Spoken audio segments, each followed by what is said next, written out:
Hello everyone, and welcome to Fleet's Random Ramblings 66. Yeah, I'm having a hard time believing it's 2025 as well. It is, but it is something that I'm having to get to grips with.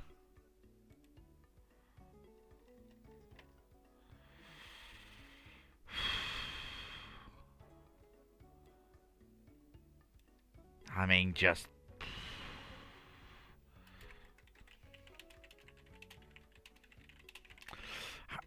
2025, halfway through the 20s. And what a decade it has already been. I mean, honestly, at this point, I would like it if we'd get a rest. we could do with a rest, couldn't we, folks? I mean, Lord knows we've been through the cleaners this last last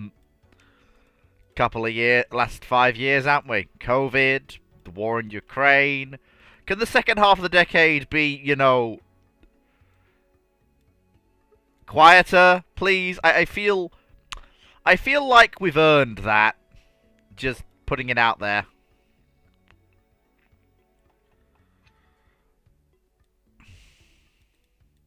And now let's bring in the Discord Ramblers.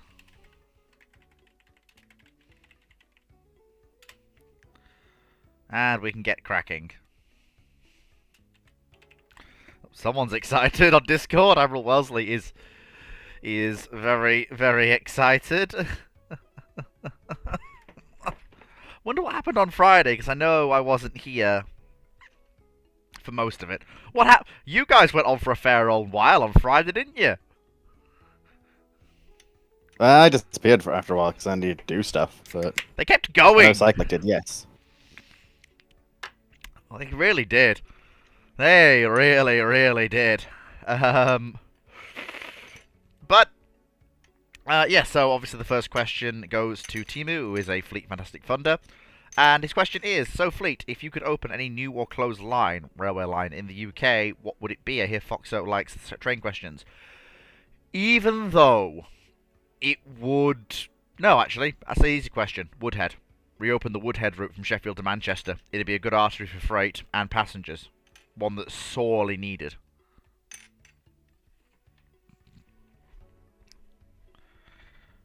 I mean, Wellesley, we did kind of have a crack at the first-rate Canada question on Friday. I might revisit it if and when Clark gets here, but we did give it a pretty good shake on Friday. Oh my goodness! It is the lesser spotted Dixie. No, it is. Long time no see. Indeed. It's. I was going to say, should I ask him to appear? But like, the universe must have heard my thoughts because here you are. So, without yes, and also there is a Necron Fox heading in your direction at high speed. I feel. These things happen. Yes, they do. After all, someone decided to butcher Necron lore last night. Look, it was true when I last read it, but that was 10 years ago. What? The fact that every Necron world... So what, the fact that every Necron dynasty has a world engine? I thought that was true. No, what I read. Incredibly rare. There is a four ever in lore. And one of them possibly isn't even a world engine, because Solomis is Solomis. No, Solomus is a Dyson sphere. Yes, but it's also a world engine in some books. But primarily it's now a Dyson sphere. Oh my goodness. That doesn't mean it couldn't. I can imagine it grabs the star and it could take it with it.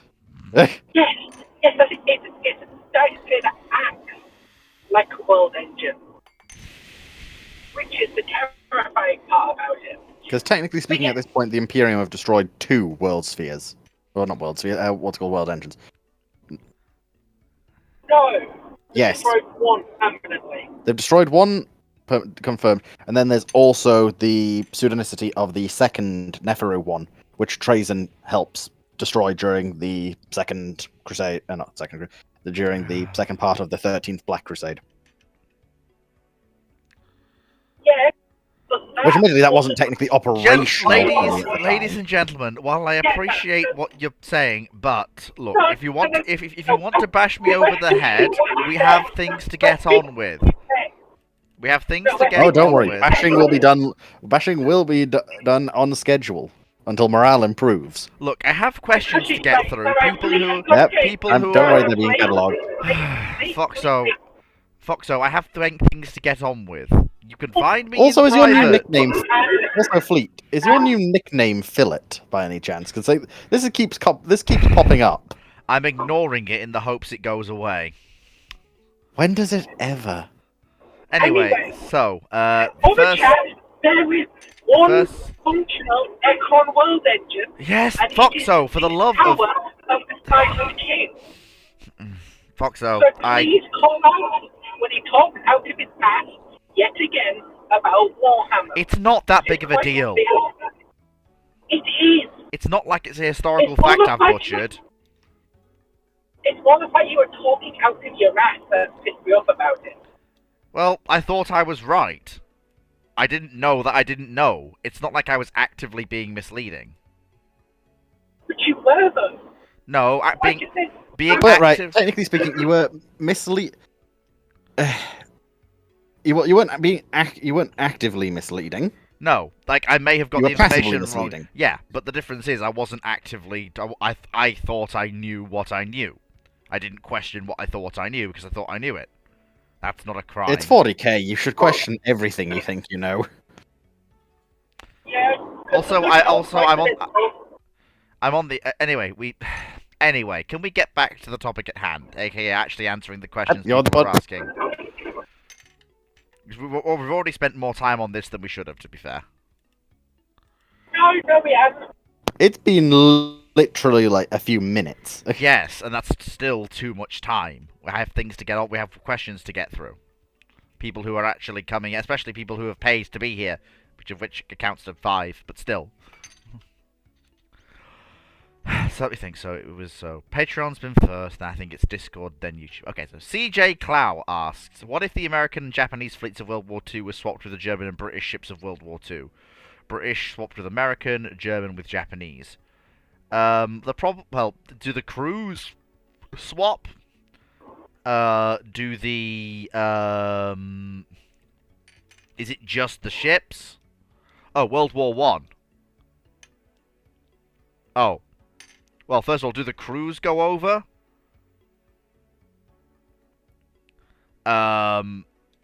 Is it just the British and the So Japanese? all of a sudden, actually have an advantage. Yeah, I'm sorry. The Germans are sat there going, you know, before we could at least make a go of it, now we're just dead What? in any reasonable way that counts. What? If it's not, No, if it's, wait, no, Fleet. It's literally no. The Germans aren't even involved in this. The question is, what if the American and Japanese fleets of World War II? I've got the German numbers. and British ships I've of got World the numbers. War One. I've got the numbers wrong. Oh bloody hell! Sorry. This means basically World War II America gets World War One British fleet. World War II Japan gets the World War One German fleet. the Japanese are crying into their hands. No, they're not. Yes, they are. Guess who's got the No, industrial they're not. capacity to make it not a problem? Not Japan, I'll tell you that. Yeah, the Japanese have had their entire doctrine that they've been training for years denied to them. All the ships they've been building up to fight the war they want to fight denied to them. And so It just does and the same mean- thing just happened to the US. No, the US got Yes. the US got a large fleet The of British battleships. ships are incredibly to the US. Like Here's the Twice. thing, right? Dragon, I Both can't sides' hear you. capabilities are fucked. Right? The question then is which has the capability to recover from that fucking the best? And the answer to that question is in no way Imperial Japan. No, Japan's basically buggered. it actually might buy them time. No, Maybe. no. Yes, because But it's- They're, because they're not with going this to Pearl Harbor. Because with this fleet, they don't have to attack America. What? Why? They can't attack America because they can't. Oh, Yeah, But also, the Americans can't really do anything about the Japanese either. They could still put Unless the they're oil going- in. They can still put the No, oil because most of these embargo on. ships. No, they can't. Why? Because most of these ships are coal-fired. Dragon. Sure. Yeah, but Dragon, You oil need to is... completely stop. You'd have Dragon, to completely no. But fleet. the embargo the will boilers still are not have desi- effects. Yeah. yeah, If Dragon, the fleet, Dragon, the oil embargo wasn't the... Is not the oil embargo is still going to be as devastating. yes, but they can then still look to other sources because America No, they no can't. longer really The British- enforce this. The British are going to laugh hysterically at the collection of old fossils they already know how to sink coming out of Japan to try and take the Dutch East Indies. The British are going to laugh hysterically. If they try. and the Dutch East Indies would still fall. No, it wouldn't. Yes, it would. Why? Okay, Let's be Foxo. real. Let's be real. Foxo, I do love you. Jesus fuck, your mic's fucked. I know I'm in a van, but Fleet, let's be real. Even the High Seas Fleet could happily beat up the forces the Dutch have in the Far East. Yes. Abdicon is not surviving the World War One German fleet. I fundamentally Okay, disagree. but the thing that I'm curious, like, do they? It probably changes dramatically the nature of the war they try to fight. yeah. It's definitely going to change it, right? Because I don't know off the top of my head what the World War One U-boat arm looks like, It's but not, I know it is. it's not much It's of- pretty big. Yeah, but it's full of most of the only in the later years of the war do you actually get boats that can be Okay, considered. so where are we? So where are we pulling from here? I asked for a clarification from the person who was 1918. asking the question. With 1918 with none of the losses removed. So it's everything they ever built or would build on both sides. In which case, I'm sorry, like, yes, the Japanese fleet is large, but the Dutch cruisers are fast enough. Can't do anything to these ships. Yes, the Dragon, please. No, They can't though. fleet. De Ruyter and Tromp cannot fight battleships and Who on earth said they were Battlecruisers. gonna fight battleships? You keep jumping down my throat before I can explain my point.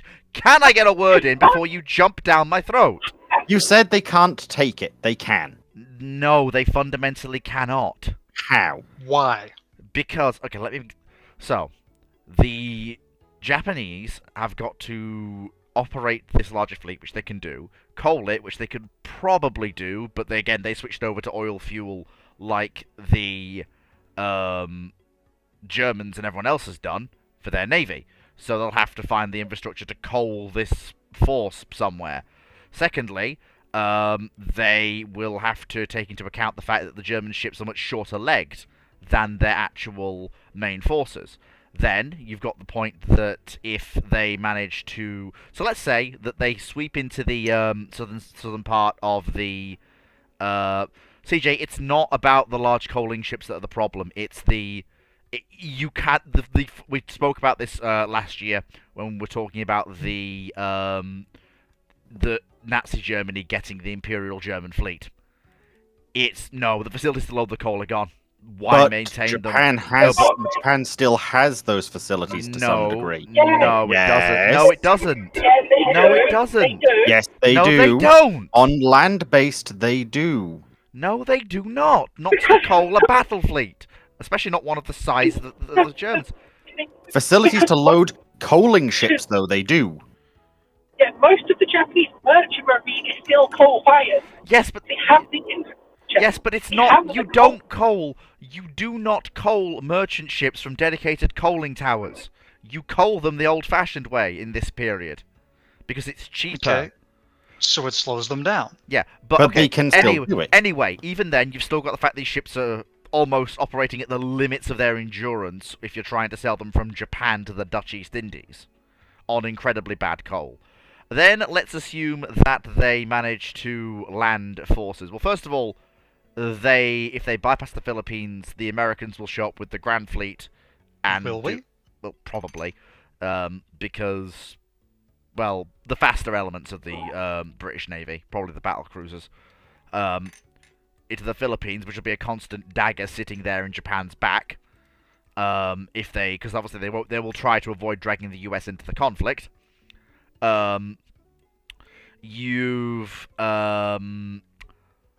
Okay, so let's assume that all this happens. The Japanese manage to conduct landings. They can't kill the if the Dutch fleet manages to get to sea, they can't catch or kill it. They have nothing fast enough to they run can. down. No, they can't. The battle cruisers No. are plenty fast enough No, in they're standard not. conditions. No, they're not. Flat out, the German ships cannot even hope to overhaul the Okay, damaged so they- Dutch cruisers. Like But- every single Dutch cruiser is 30 plus knots. Can the Dutch cruisers do anything to them either? No, but the reason that this is important is supply and logistics. If the Japanese if the Japanese basically have until the British show up, and the Dutch will be constantly harassing any convoy that isn't protected by a battleship or a battle cruiser with their own cruisers. The Japanese have until the British show up with capital ships, and then Fleet? they get their What capital ships? Please, what Even- capital ship? even Force Z will be enough to. No, it won't, because they're not going to get there, because the land-based bombers from Japan. That's not. No, it's not. It's Force Z. It's one battleship. And a battle I'm cruiser. sorry. Which didn't Yeah, make it. Which never arrived. I said battle cruiser. What? yes. Yeah, no, but it's a World War I era battle cruiser, and Repulse is a World War I era battle cruiser. She's not renowned. And the KGB, I'm sorry, the KGBs are good. They're not fighting several battleships at the same They're time. not going good. to.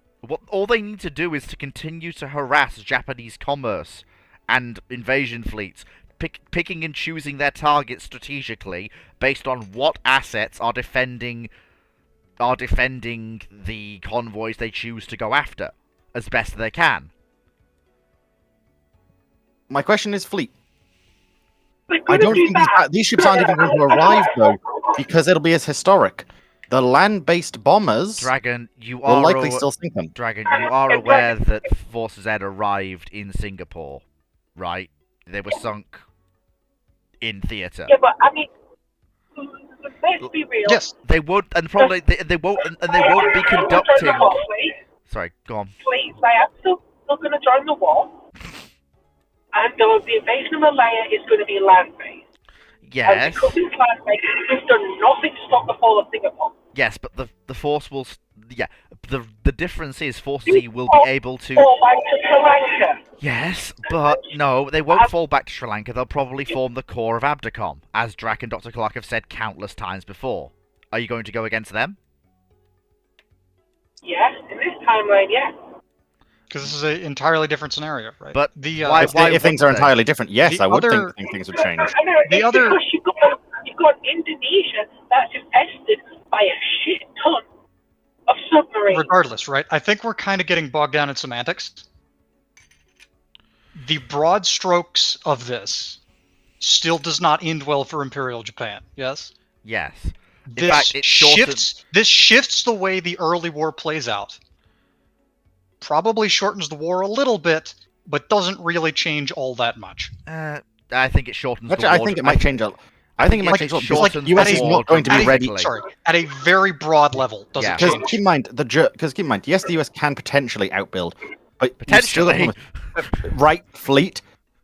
Will the US start going for their mass spam everything out? Yes, I mean, absolutely. why?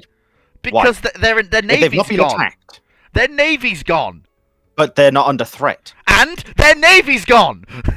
But that does not. But that just because their navy is gone does not mean that the Congress will all of a sudden go, yes, we'll get 10 more carriers. They'll Yes, yes, "We'll they build it more absolutely normal." will.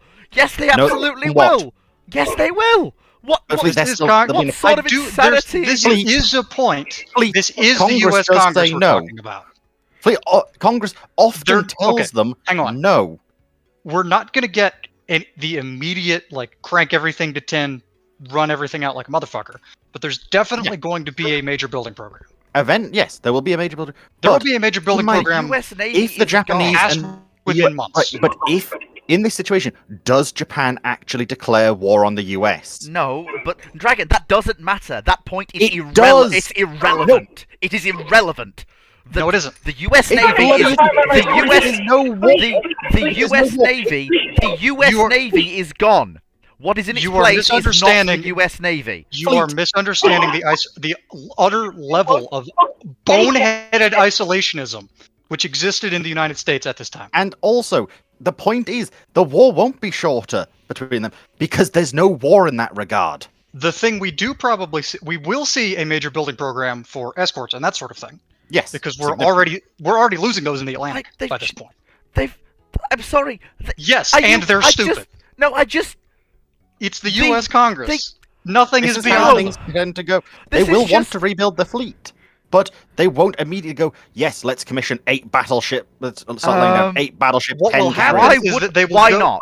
Why not? Because they will spend 3 years bickering about which design is the best. They don't have to. They've We now already, need to you now have to completely rebuild your fleet from the ground up. they already have the designs for this, what they were going to build anyway. Why do they need to Okay. change? But that's to work with Because the the fleet structure they paradigm previously has had. completely shifted. Yeah. Right? It does you no good to build a ship to fill a niche that doesn't exist anymore. Well, no, these aren't niche ships. You've got destroyers, cruisers, battleships, carriers. Which are now completely different to what you previously had. No, I'm as sorry, in... but No, Yes. in the no, 1980s Royal why? Navy, the right fleet quiet. We're talking the 1980s Royal Navy, right? 1918 Royal Navy, yeah. Which means that they've got a modern fast capital ship, HMS Hood. They've got fast capital units. They have battleships, and they have a carrier or two. What they don't have is a modern escorts and modern destroyers. And Well, modern they've got a cruisers. couple of old fleet. They've got old fleet cruisers, well, an old what's called scout cruisers. Yeah, when the US looks at its fleet, it's going to go, we've got capital ships for now, we need cruisers, and we need fucking escorts. And Because carriers. We're looking at what the Brits are building. Yeah, they'll build carriers, and carriers can be built relatively quickly. Oh, they got the hulls of incomplete stuff too. So Japan has the Mackinsons and the Barden shit. and the That- others. well, okay, that changes things a bit. So If they get the hulls of incomplete stuff, that means they also lose the hulls of incomplete shit, and that hurts. oh, the Yamatos are gone. That, oh, there's that's also, well, I assumed that all the hulls that were being worked on probably disappeared on both sides anyway. But yeah. So basically, the Actually, well, first things. that's the honestly, losing the Yamatos might be a good thing. Because this means all of a sudden we've just had 3 slips just opened up of 70,000 tons that you can use for other things. They need carriers, yeah. Yeah, so I Hood's think so the Hood's job- thing is Hood's going to be converted as Hood Hood's going to be converted to a carrier because she needs to be. will be converted. Hood's finished. No, she's not. Not in 1918. She's launched, but she's not finished. Yeah, But you're forgetting, 1918, they've got 3 Admiral class hulls. yeah. So they'll also be Hood converted won't be to converted. carriers. No, Hood will No, be. They don't Hood will have. not be. They don't have No. the guns to finish her, and they can't change her design. They Realistically, stick their owns on. that's not how it works. It is. No, you can stick a you cannot right. rework the hoist and the barbettes to fit US Yes. guns. No, I'm sorry, but the You can fit the US 14-inch gun and its shells in the 15-inch mountings for Hood. This Will is it be- doable. Will it be It won't- great? No. Will But it it'll be fair? work. She's Yes. more useful as a carrier. The Okay, US might not and- think that. should The US are going to have to fully look into this of how do we convert Remember- Hood to a carrier. Do remember, right, that Congress is still sitting here. Congress might just go, no, scrap them. No, you're all forgetting. They've literally just been handed the biggest job creation opportunity in the history of the United States of And? America. In the aftermath of the Great Depression, when they were already And? looking to pass the Two Ocean Navy So then, Act wait, anyway. in this case, they could have done this in a historical. They could have started a massive building project there. Yes, but because To they the same didn't level. need They to. didn't. The Congress would US, say no. yes, They didn't. The US Navy is gone. How many times do I have to say those 5 words before the We message get sinks that, in? fleet. Calm down. Okay, but they still have a navy. It's been replaced by an equal. There is It's not Equal, an I equal. don't know. We Equal- had equal. equal, no. But, especially to the uninitiated congressman, who's the person who's actually making this decision, similar, right? Yes, Congress are that dumb, I mean, especially in this era. Yes, they are, but you also have to understand that the Americans the US Navy will be continually pushing for. Sure. But Yeah, remind me, definitely. please. Remind me, were the U.S. Navy not continuously pushing for ships historically? Yes, but And they didn't get them? Yes, but the difference is that the US has ships it has constructed for itself for its own needs. The entire US Okay. Navy has gone replaced by ships No, built by a please. foreign power that are not Ignore what the they rest want. of that statement. The important words there are the U.S. Navy has ships. Period. The rest of it doesn't fucking matter. I mean, yeah, but okay. Well, To well, the Navy and to strategy and to the actual warfighting side of things, absolutely matters. yeah, This is a catastrophic loss, technically. and I Oh, mean, okay. yes. What I will say is, But it doesn't look like it. I But still the Congress, okay. the ones running I it, will will- go, you've got the ships. Hell, you've now got battle cruisers, a fast wing, and fast cruisers to support them. They Isn't do this not what you've have been fast demanding? cruisers. Yes, they do. What? C, Ds, and Es. The E's aren't there.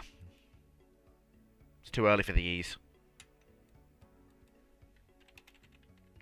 I mean, I'm sorry, but just Anyway. clone of it down. Shall we move on? I think Like, they very much have Enough. fast cruisers. They very much have fast cruisers and now a fast wing. Yeah, but If anything, the Congress will use this against them. Of you've got what you wanted. Well, no, they won't, because they need to replenish certain capabilities like carriers, destroyers, and cruisers. Well, first things first, the Germans just going to laugh hysterically and bring the US into the war because they're not going to care if they're violating neutrality because what's the US going to do?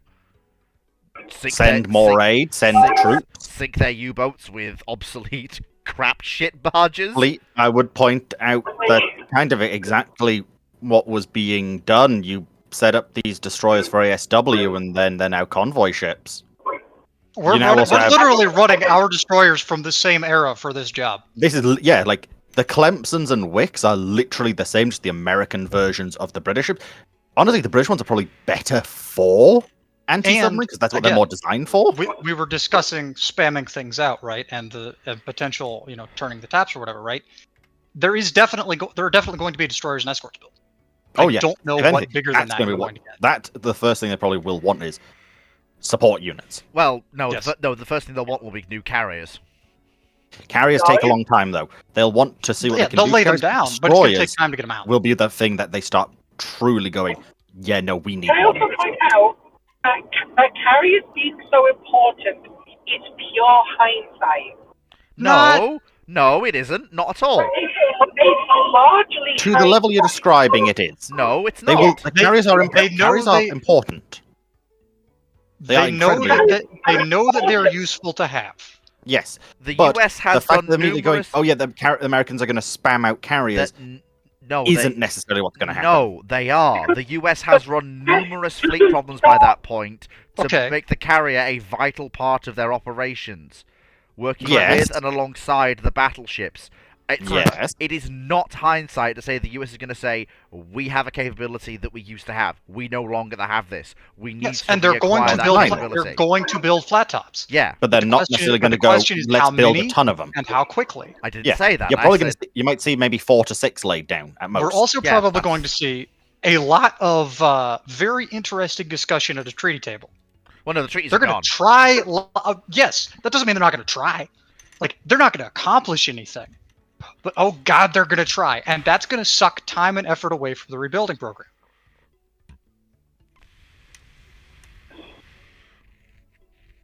Anyhow, right? Like this is As a I quite said- multifaceted question of how things go.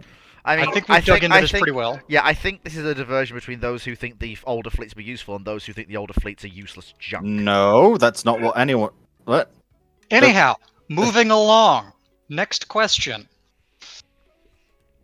So, What do we got? this YouTube question. Hello, Room von Bismarck on YouTube asks, hello, Fleet. Do you think the Soviet Union could have stormed all the way down the Korean Peninsula to Busan?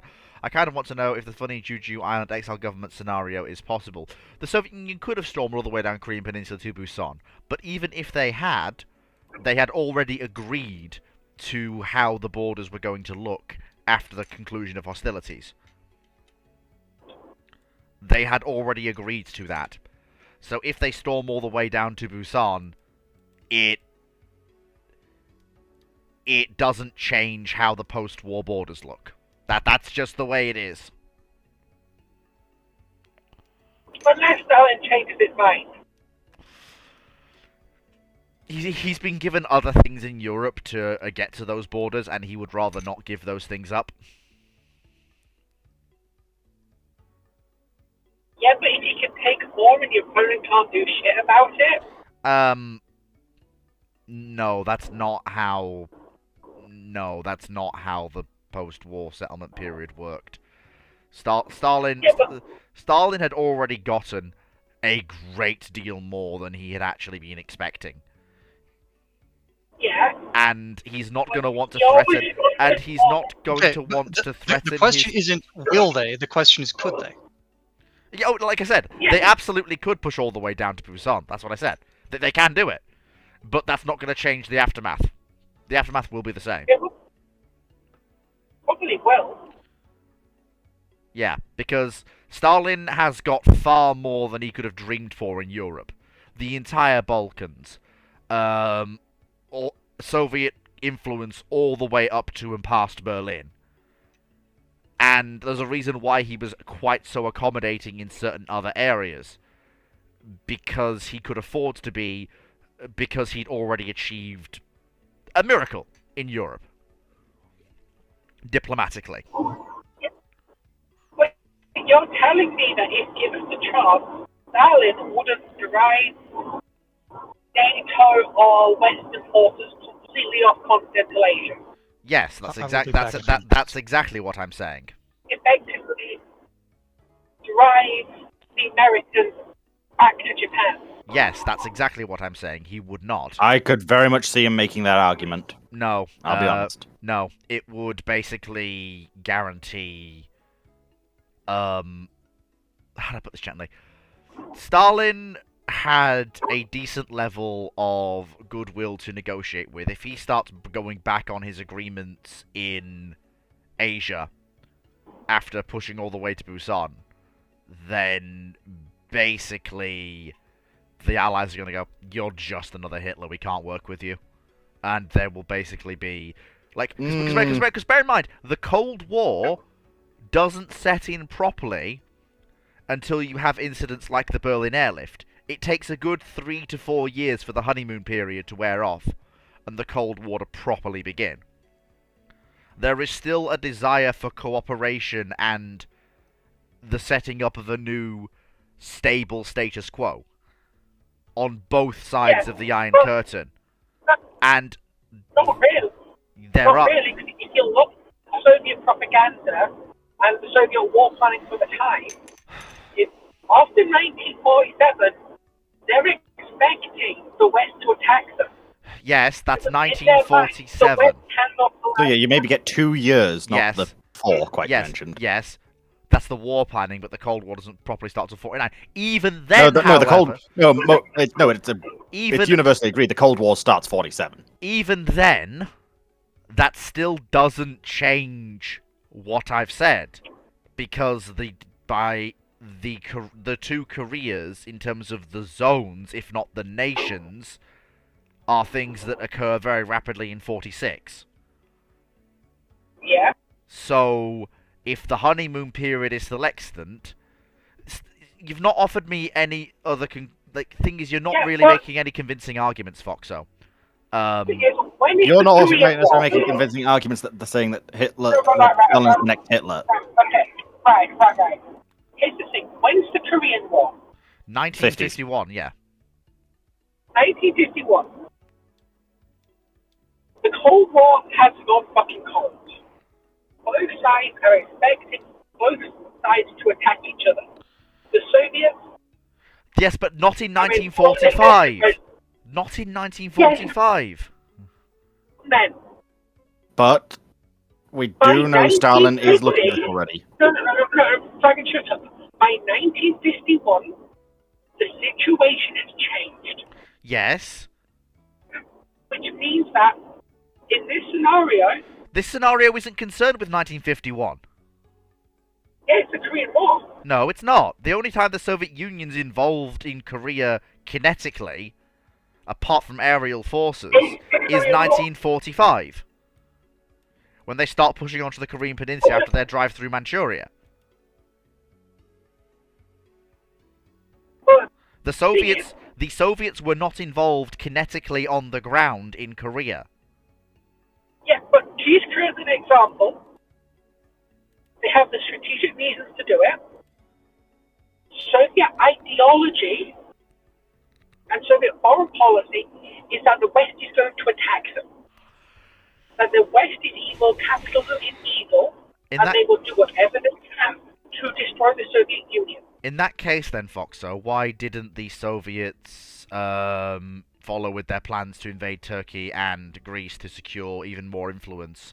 Why didn't the Soviets invade Iran immediately after the conclusion? Why did the Soviets withdraw from Iran when they were in position and could have not withdrawn from Iran, the parts of Iran they occupied? Why did the Russians not annex Mongolia when they could have, when the Mongolians offered themselves for annexation? There are multiple proposals that spit in the face of your theory. I'll answer that for you. The first one is, for Greece and Turkey, their logistics in Eastern Europe is fucked. They don't have proper rail supply. They don't have proper road supply. They're struggling to supply their armies when they push into Silesia and so They're also having food shortages in that area as well. They're having crippling food shortages. The same thing for Iran. They can't sustain their presence in Iran. It's being sustained mostly by the British, and the British shipping in Indian food and Indian supplies. So when the British cut that off, they cut their losses and pull out because they can't sustain it.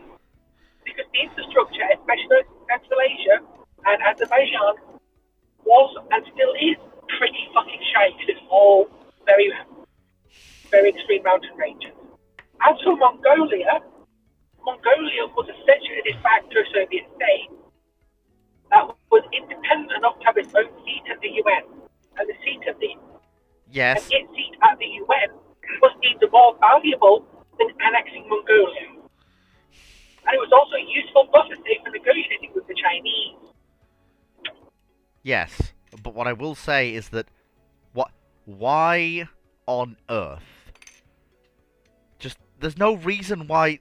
If they have actually fought all the way down and managed to kick them entirely out of Korea, that's when things would likely change a bit. Because then he has fought. The troops have fought and died for it. If they can then make an agreement to get them removed from it, The problem is that the agreements are already in it's something place. to consider. The post-war world is already decided. Stalin can't just... If Stalin rewrites that, then... Like, the zones in Europe, decided. Asia, decided. The Kuril Islands are the Soviets. The US have already agreed to that. Korea, divided. These are all things that are already locked in stone by the end of 1945. Changing them... Are they?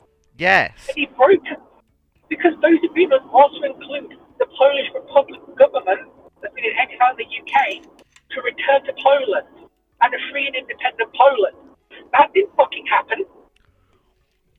That's part of the reason the Cold War got cold, because the Soviets reneged on that part of the deal. And it's a case of if the Soviets had the opportunity to prevent the Americans, the West, from having a foothold in Asia, they would take it. Honestly, Archon, in my opinion, what you could potentially see is a united Korea, but it's a united Korea that's Soviet-leaning. Yeah. They might advocate for Korea to be now that it's been fully completed, for it to be its own independent entity instead of splitting it. Yeah. I could see them renegating on their previous promises because we see in Eastern Europe they do this a lot. Well, in that case, then Japan will definitely be. There will be no Article 9 in the Japanese Constitution, and there probably would still be, and there will probably be a much less stringent disarmament of Japan because they cannot afford to have it disarmed. Less stringent, possibly, but I still see Article 9 existing. I just don't see Korea. I don't. Because the valuable part of Korea is the north in this period. It's the industrial heartland of Korea. It's where all the industry is. The south was the weaker of the two Koreas by a fair way. Yeah, but it's not the actual resources they get from it which is the important part with taking South Korea. It's denying the Western powers a foothold, effectively closing a front for what they see as the inevitable war between the West and the East. Keep in mind, but by 1945, both the Soviets and the West had plans in place for an attack by the other power. Literally before the war had even ended, I they am were aware of preparing that. for when the others would fight back. I am aware of that, but I will point out everyone plans for war with their neighbours. That's just the way things work in this period. So then that explains why they might look at it this way. Soviet ideology says that the West is going to attack them because the West has to, because the Soviet Union is antithesis Well, of the bourgeoisie and has to be well, to be destroyed. fair, Soviet ideology has come up with by Russians, and they're not exactly the smartest people in the world, are they? Yeah, but But it's still what they were operating under at the time.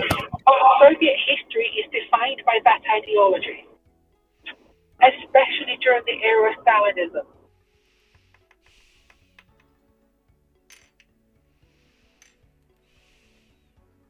And if you get the chance to drive with the West out of Korea in totality, and then if you can help the Chinese kick the Republicans out of mainland China, you've effectively closed the front, which means you can focus on the West again.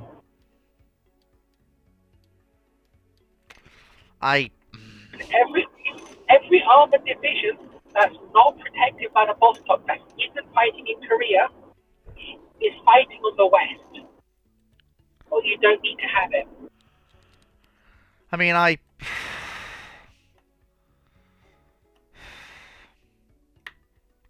suppose I could see that. He would say these are possibilities, not necessarily guaranteed, I feel should be pointed out. It's possible, I suppose. I just don't. It just doesn't. Especially after what's happened in Poland, it could earn him a lot of good graces from the West. But does he really need the good graces? That he's using it to pare down the Lend-Lease payments the US is expecting in return. Yeah, but to be fair though, we know what happens with that in general. They just Yes, say, but well, they- we never got it. It was destroyed. They basically refuse to pay most of their payments. Like, But the point, that's with the benefit of hindsight. That's not... even going off at the time, before the war had even ended, they were saying they weren't getting Lend-Lease. Like, they were actively refusing to pay Lend-Lease. This is something... And then they blame anyone else whenever the payments don't go through, looking at you, HMS Edinburgh.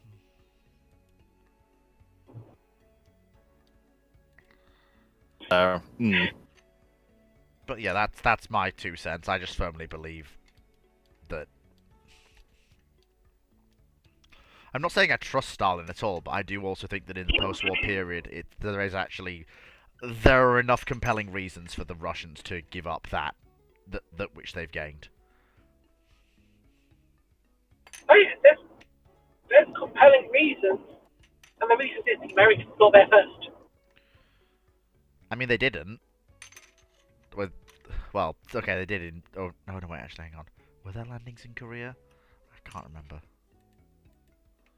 But those landings in Korea, at least there was significant preparation for landing in Korea. Yeah. Want to grab the next question in the fleet? Yes, let's do that.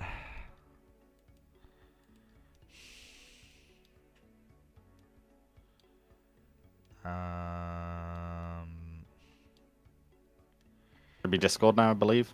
Yes.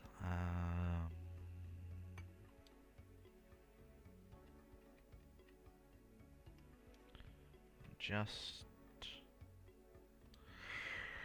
Admiral Wellesley asked realistically what's the most efficient hull for a ship with the capabilities of Bismarck. That is a very technical question. I am not a naval draftsman. And as Random Idiot says, I do not have the hydrodynamic engineering know-how to figure that one out. But it's probably called Vanguard. Yeah, probably. But Vanguard's a better ship than Bismarck in pretty much every way. Well, I would hope so.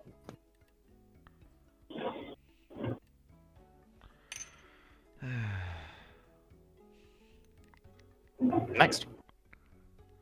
Yeah, may as well actually do another Discord because that was that was a pretty much that was a sort of a cop out question. Sufficiently nautical asked, would you have organised the American 3rd, 5th Fleet fast battleships in World War II as historical, or if you were in charge, would you have done something different? E.g., detach them long term for independent action, or keep them in a battle squadron still running with the carriers, but not with individual ships chopped to various CV task forces. There's no reason to change what the US is doing. It's pretty much what their battleships should be doing. There is no reason to change what the US is doing historically in the Second World War with its battleships. It's pretty much about as right as you can get. All the decisions made regarding their use are tactically sound and strategically well thought out. If anyone has any comments on that, but I think I pretty much... Not really. I mean, when they do form up for squadrons, I think they probably should be in larger groups than just 2. Well, the only Especially when they... The only reason that there were 2 in the Guadalcanal campaign is because that was all there was. That was it. Yeah. That's your lot. They should have had... Like, they should have been kept with the standards there. The standards aren't quick enough for Guadalcanal. Yeah.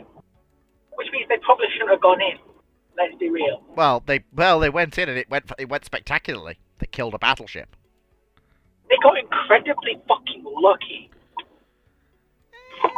I wouldn't say what Admiral Lee pulled off luck.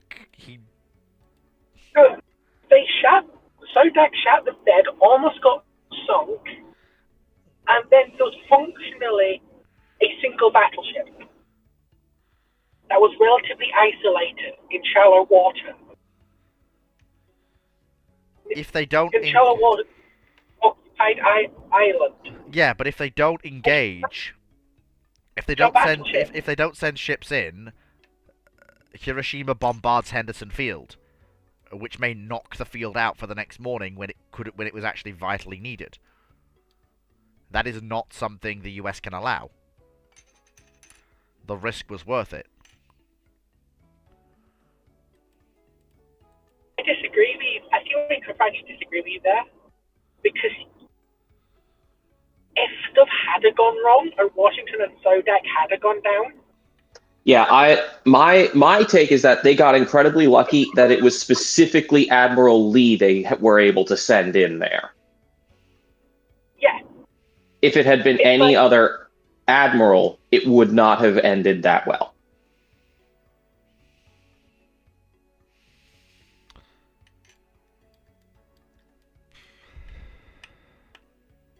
Like, call me old-fashioned, but they should have been a group of 3 at least. Well, yes, and there should have been more destroyers of them, but sometimes war isn't perfect, and you have to go with what you have, and take a risk. And it was the min. I disagree. I think it was a call that had to be made. It wasn't ideal, it wasn't perfect, but it had to be done. Like, I see in the same way as you see Hood going against Bismarck. It was a calculated risk, and the Yeah, like, I don't consider sending Hood against Bismarck a bad choice. It just, the arithmetic of war was not on the Royal Navy's side that day.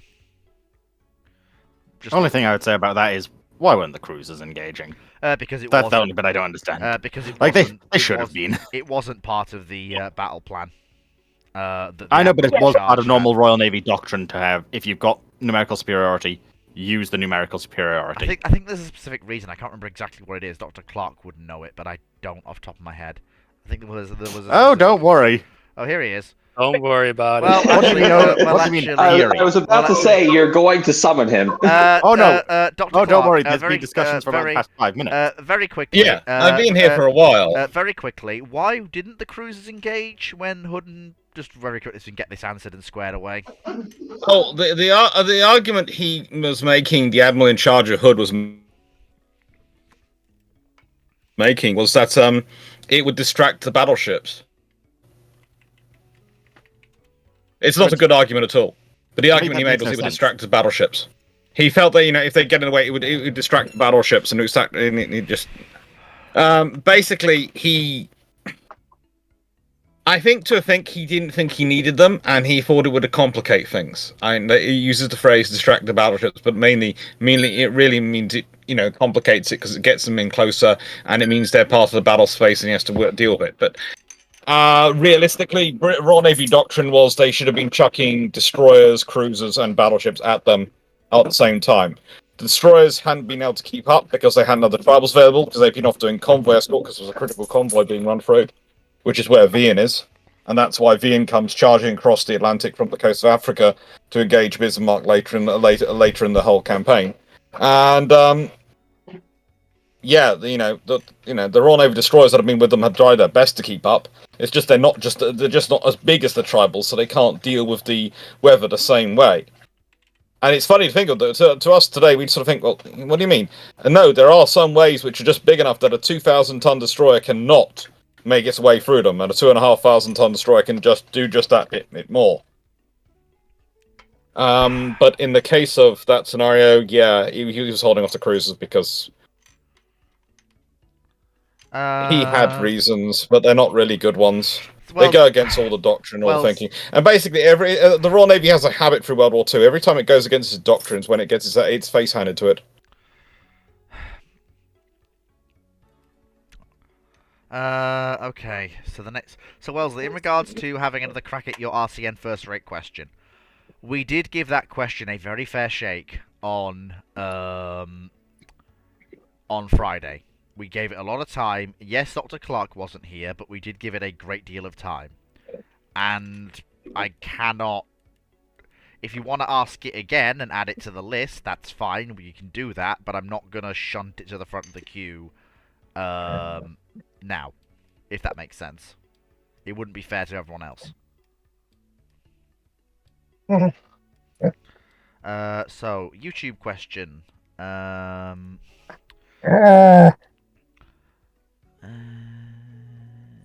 Fluffy Peppers. USS Montana's asked, Yes. how could Scharnhorst Riley avoid... is saying happy birthday to Foxo, and but she's not here, so he can't show her his toy. But he's actually brought a toy to show everyone. Yeah. No, it's a big fluffy rugby ball Yeah. USS... that I'm currently getting assaulted with. USS Montana asks, how can Scharnhorst avoid her fate at North Cape? This was meant for Dr. Klopp, She can't. but Ruidon blocked my attempts. Now I'm giving it to you. Ruidon didn't block your attempts. That was just... blocked your Yeah, that was Montana. Ruidon didn't block your attempts. That was just the holy bot. The holy multiple bot. people quite get questions in at the time, but I don't think Runon went out of her way to deliberately block you. That's not like her at all. Runa was not specifically blocking anyone. North Cape, to avoid her fate, she base not go. Because basically, the odds are just not with her. No. It'd been banned after Battle of the Barents Sea, which I've just re-recorded the video of, because it had ended up with some weird spiking in it, which was all due to the fact that the elemental electrical testing being done while it was being recorded. And the thing is, by that point, you've got basically a Barents Sea being repeated, where they've got destroyers, they've got cruisers, but this time the British heavy force includes a battleship, not just a pair of light cruisers. There's like 4 cruisers involved. There's a battleship. There's a whole host of destroyers. It's just the case of the Germans are just running into so much force they have no chance, and it's the British actually playing to doctrine. And as I said, when the British play to their pre-war doctrine, they do pretty well. When they ignore their pre-war doctrine, when they decide to go off-piste, i.e. send a carrier without a sufficient escort and all these things, then they lose ships. And people get to call them stupid, because they are being stupid, but they're not being stupid because they're doing they've made the wrong decision. They're being more stupid than that. This is the thing. When people tell me, they made a bad decision, I go, it's worse than that. They made a decision against their own doctrine. And they mucked it up. So it's not even that they've made a decision with bad forethought. They've actually had the correct forethought and then gone against that decision. They've gone, we spent years exercising and plotting this out, but we're not going to pay attention to any of that. We're going to do it this way.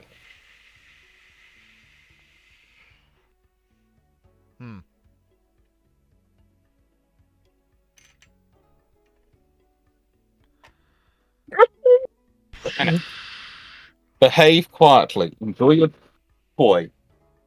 Mildly quietly. Mildly, quietly, just mildly.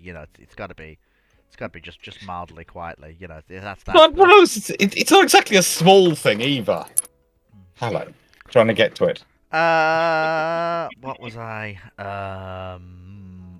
So that was Next question. yes. So that was a YouTube question. So this is a Discord question. So this would be. Oh, come on, no Discord, not this again. Just while Flick's trying to find the question. Anyone know any places to find information on the 5-inch 54 twin mount for the Montanas? Ooh, Tried NavWeps and there's no real data on it. Only the single it's mount. not. They tend to just focus on the guns and the barrels, not the different mounts. There is a book about battleship secondaries, which is kind of like.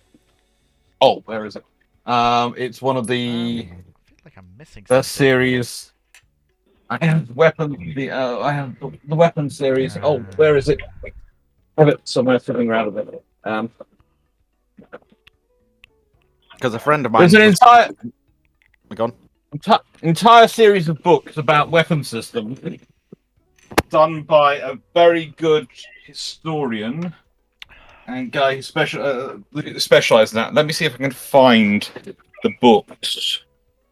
If I can find the books, whilst I don't think I have the one which has the 5-inch Montanas in it, you'll know what books to look for. Chris, in regards to that next question, Chris's question is, what if Japan has 10 Yamatos? My next question to this is that in addition to its battle line? I assume that's in addition to everything it normally has, because if that's the case, yeah. So first things first, all of the older battleships, except for the Congos, immediately go into mothballs with their crews stripped to man the new ships, along with a bunch of the older cruisers. Because the Japanese can definitely find the crew for these. They just have to strip a bunch of the other ships, older vessels that they have in their fleet. So, Japan now has 10 Yamatos, and a fast wing of 4 Congos. Honestly, to be blunt, Japan may actually do a revised Pearl Harbor, where they blow up things around the standard battle line and then basically try to tempt them into coming out and finding what did the damage. Chris, when do they arrive? And like, because you say they're 1945, and do they just appear? Or do they build them normally? What happens? Okay, so 1940.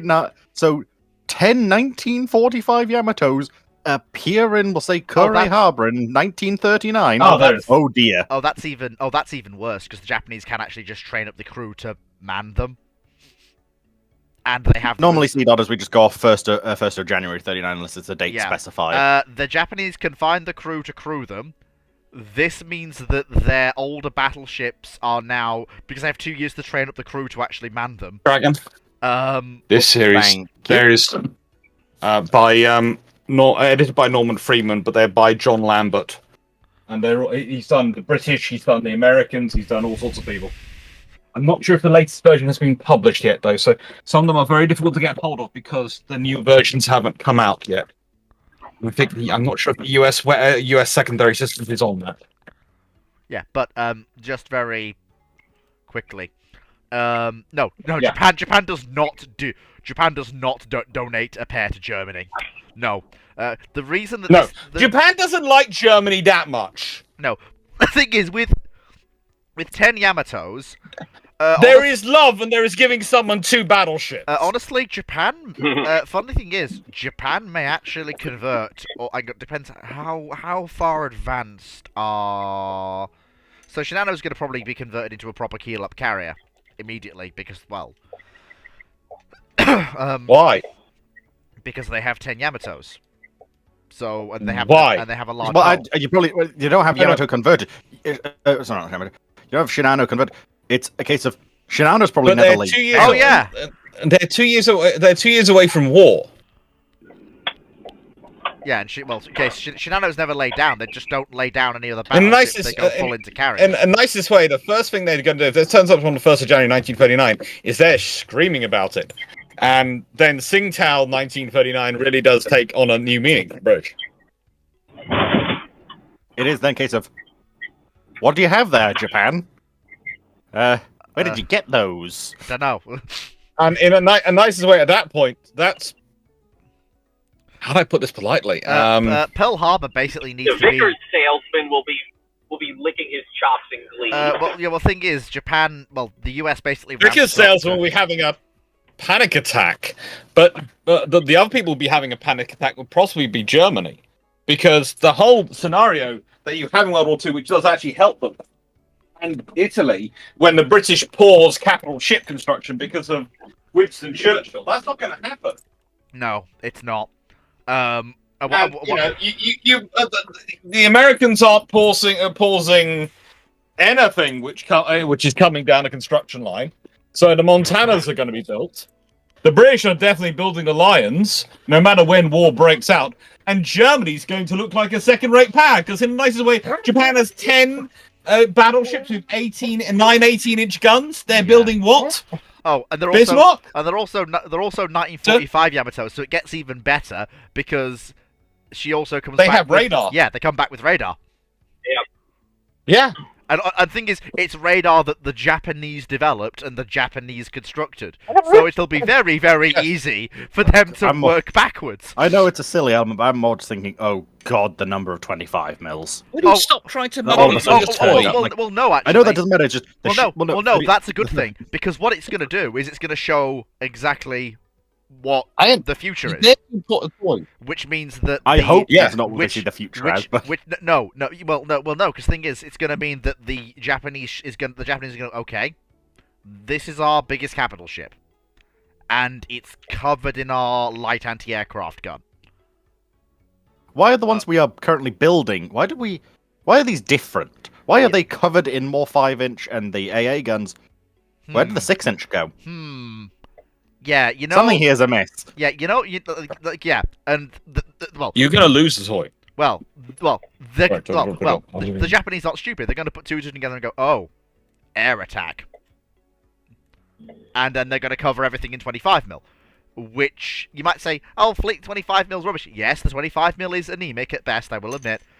But if you're if you're talking about early US carrier aviation, and in particular the numbers of aircraft we're talking here, if you increase the number of 25 mil, the US aviation losses are going to tick up. They might still get their bombs away. But they have another option. 1st of January 1939 versus... This is 2 years before 1941. You can do a lot in 2 years. With Japanese industry, you really don't... If you want to scale production, you can't really do anything other than the 25. You might be able to... You can buy the machine plant. You can get the 40 mil working. You can't develop and build the machinery yourself, but if you can buy the machine plant and buy everything, you can. And who can you buy all that stuff from? It's gonna have to be Britain, because the you cannot seriously sit there and tell me that the Bofors is a solution. Because you can buy the Bofors off the Swedes. You can. Far easier than you buy. The French are not. The British are not considering they might be at war with you. Do they want to sell you a whole lot of stuff? Yeah, and they're arming for war as it is. So that's why they're going to be busy. Well, the Americans are the same. Well, just go. You're just going to go to Sweden and buy the plant and buy plant facilities. Yeah, but that's going to give them 10 barrels a month if they're lucky. The Bofors is an artisanally crafted weapon. The Americans have to do so much work to it to get it available for mass production. The Americans have to do so much work. The Americans have to do so much work to get it designed for the American style mass production. The Japanese are just not. I would wonder. You're forgetting Japanese approach to industry is closer to the Swedish approach to industry.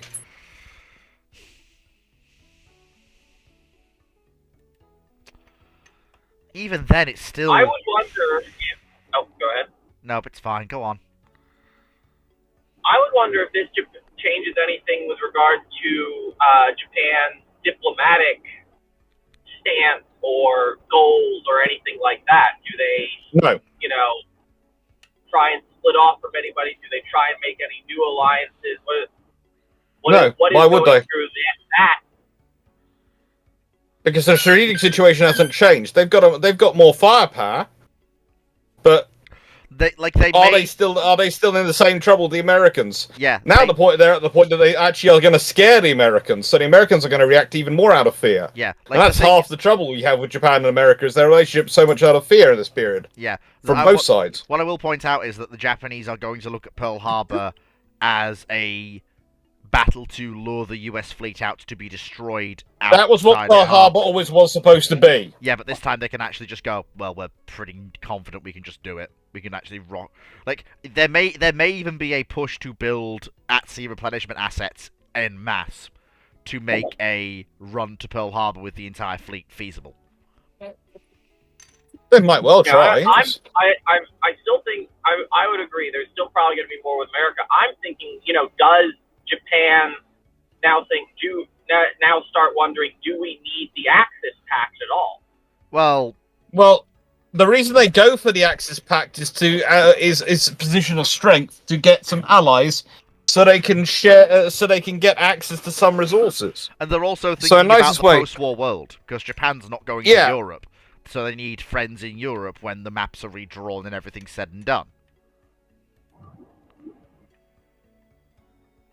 That's what the whole tripartite pact Yeah. is supposed to be. Because remember, the Axis is between Italy and Germany and various European nations. The tripartite pact is a loose alliance between the three nations. Yeah, it's really, really loose. Yeah, so like the Japanese have their own club, the Co-Prosperity Sphere, which brings in people like Thailand, the quasi-independent states. They set up Manchukuo. Manchukuo, the quasi-independent states they set up in Indonesia, etc. What it will mean is that the operations, like day one of the war, is going to be radically different because you're gonna have a large number of Japanese battleships committed to operations in the Philippines. And the thing is, it's not going to be the Yamatos, it's going to be the older battleships, because they are now not expendable, but they are no longer needing to be retained for decisive action.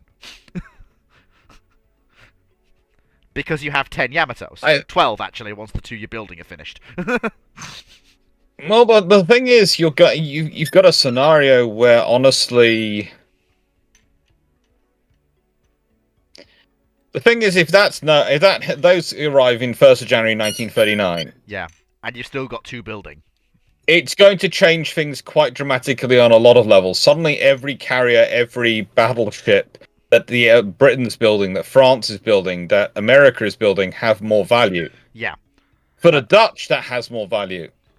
Like the Dutch are going to look at their battle cruisers and go, Well, the thing is, for the Dutch, they might decide they need to make an emergency order Yeah. from someone. And now, please note, I'm saying from someone. Yeah. And the only options for them to really make an emergency order from at this point is going to be America, because they're the only ones with spare slips. Yeah. The British are maxing theirs out with carrying capital ship construction. Happy birthday, Foxo. Oh, yes, happy birthday, Foxo. Thank you. I've just gotten home and happy I got a birthday. very nice happy birthday surprise. Hey, what's the birthday surprise? Of the side of the song I Don't can't ask. tell you on the dry dock. I knew that was going to come up. Oh. Moving on. Anyway, but, well, what I will say is that there's also something else to bear in mind. Japan will have more carriers. Because if you're God, I'm not getting old. if you're not building Shinano, and you're not, because the thing is, you've got 12 Yamatos, you've got a healthy number of large battleships. You actually have superiority. What are you now looking to do? You know the British and French are going to respond. You have a healthy superiority in battleships. What do you now need? Carriers. Carriers and cruisers, ideally. Specifically, larger light cruisers as well. Because you've got plenty of heavy cruisers, but you've not really got modern Japanese light don't like cruisers. light cruisers. I see them all going for more heavy cruisers over light cruisers. Yeah, the Japanese doctrine doesn't like light cruisers. Okay, then so you may just end And up there are with- reasons for that. Yeah, you may.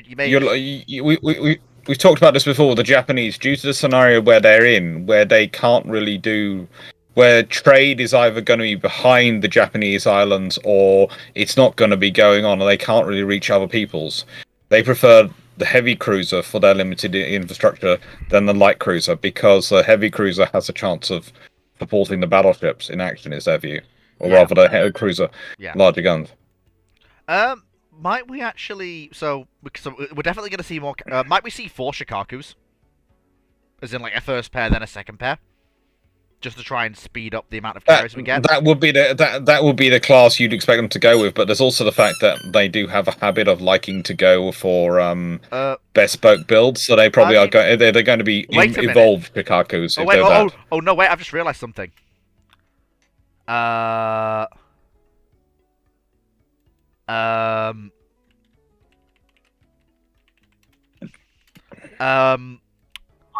question Oh no, is, I've got it. is Yeah, would they no, try- it'll be Taiho will get a sister. Taiho will probably lay down in the dockyard Shinano was occupying, and Wait, I would almost Taiho wonder will probably get a if sister. What if Japan large got 10 booster Yamato Blasts projects 1st of January earlier. 1939? What, B65s? No, you don't think? No, you, here's the thing. Wouldn't they start building up the tail of the snake now? You got this large battle fleet. Do you have the large oilers, the large supply Oh, yeah, ships, they're the high speed auxiliaries? Yeah, no, but the trouble is, Foxo, you're thinking in terms of American force structure. The Japanese were thinking in terms of a scenario where they would launch a strike on the Americans or the British and lure them in, trick them on the way, then have decisive battle close to relatively close to Japan, where they can bring the maximum force to bear after they'd whittled down the American or British forces. So therefore, the snake, whilst it can make use of the tail and body being sort of filled out with some auxiliaries, that's not really going to be a priority. What's going to be a priority after they've got the battleships for the decisive action is going to be probably the attrition assets. And I think honestly, I don't think cruisers. I think maybe carriers, but I think more likely it's also going to be submarines and possibly destroyers. Things which are going to use their torpedo assets. yeah. It's going to be the attrition forces. Yeah. Vertinae Suomi, I think that is. Ask, will they even have the fuel to operate in the varying length of time? It was my understanding they had issues that with just 2 wouldn't 10 be an overstretch. No, Japan actually has decently deep fuel reserves. They have at full combat operations, they have 2 years of fuel left when the US cuts the cord.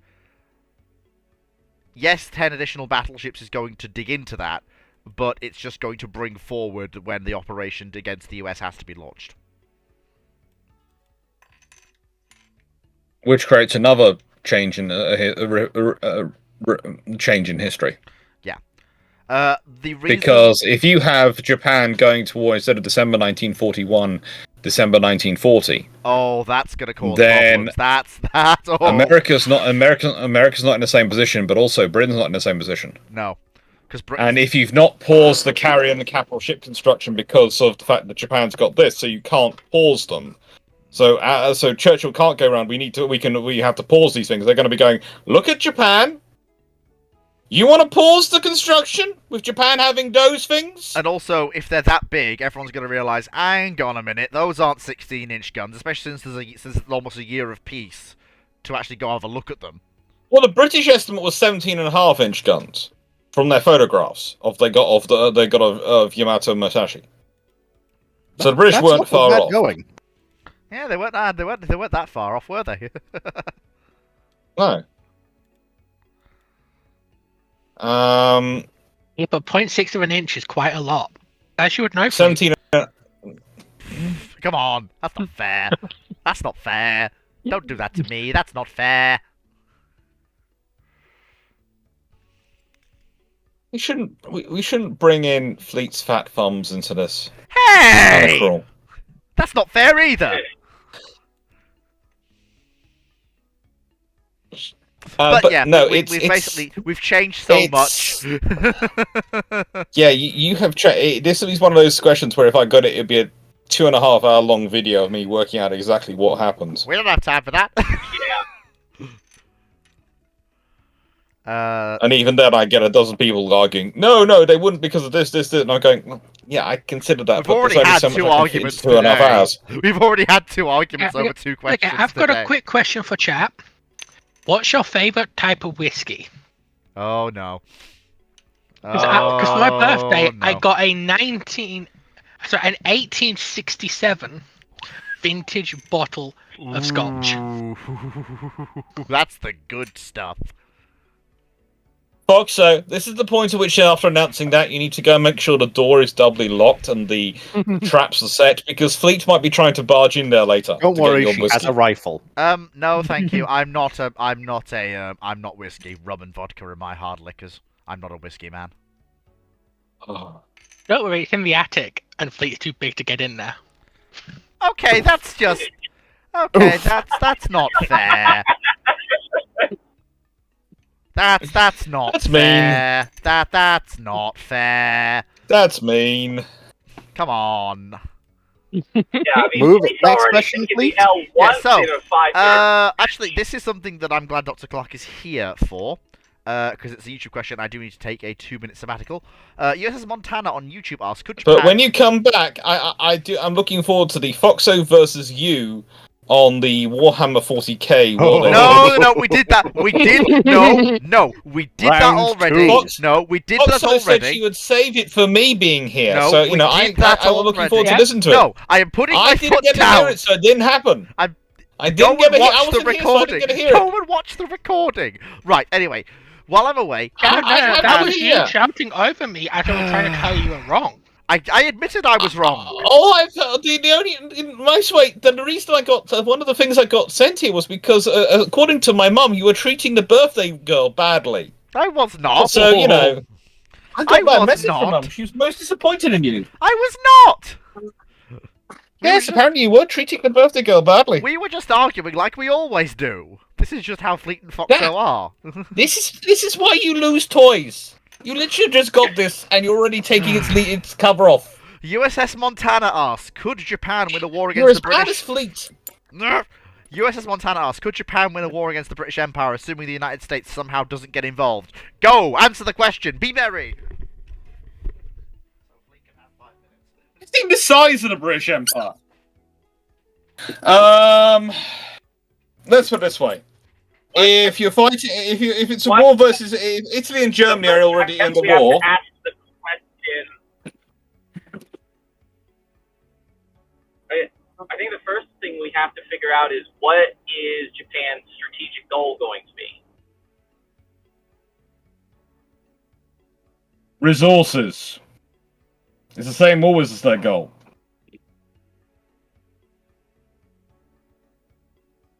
You know, Yeah, but what that's specifically are they at?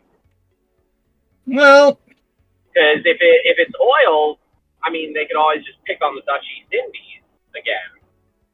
Yes. So what are they looking for? Well, let's be honest. It probably is going to be oil again, so they probably are going after the Dutch East Indies again. But in a nice way, they would quite like rubber from Malaya and a few other things as well for their industries. You have to remember the Japanese have a very mercantilist approach to economics. This is sometimes you have to sort of teach around it. It's like when I'm teaching people about communism, I go, first of all, you have to learn mercantilism. Why? Because communism's economics has been a mercantilist approach to economics.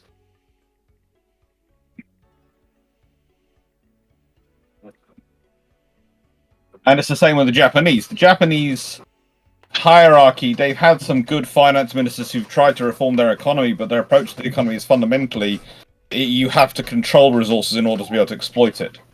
You can't invest in resources.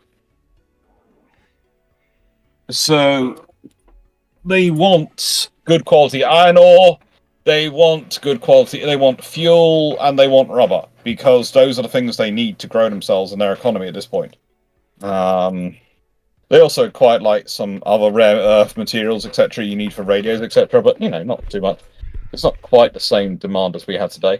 So, probably they'd be going after the Dutch East Indies again, and let's be honest, the British could well end up being drawn into war to protect the Dutch East Indies.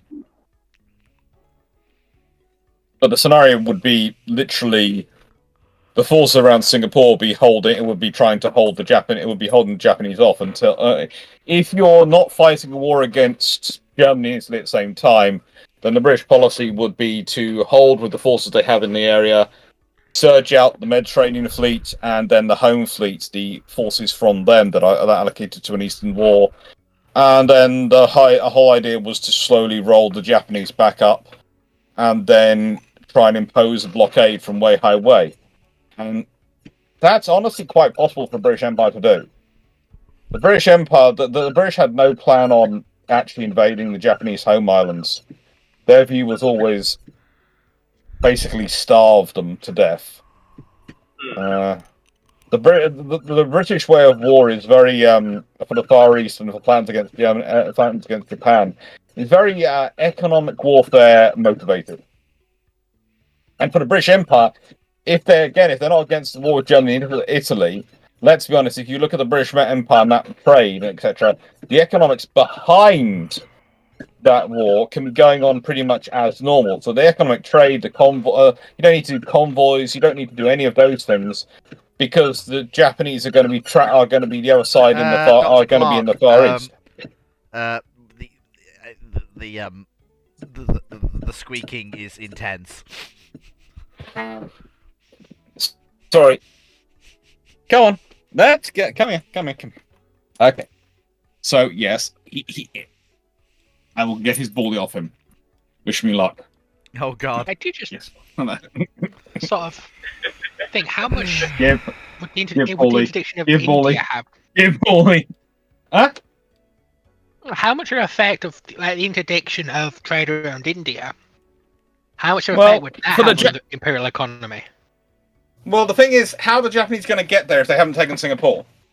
And in a scenario where it's not World War II, where you're not fighting Germany and Italy at the same time, so you've got Singapore with its pre-war garrison, etc., and strength away.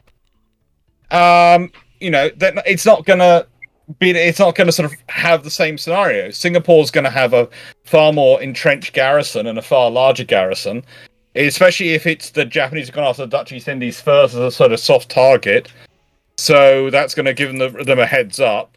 The forces there are going to be very different than the forces you have. Again, you have to remember, traditionally, prior to World War II, prior to them being called away, the Far East pretty much has the British A-team there.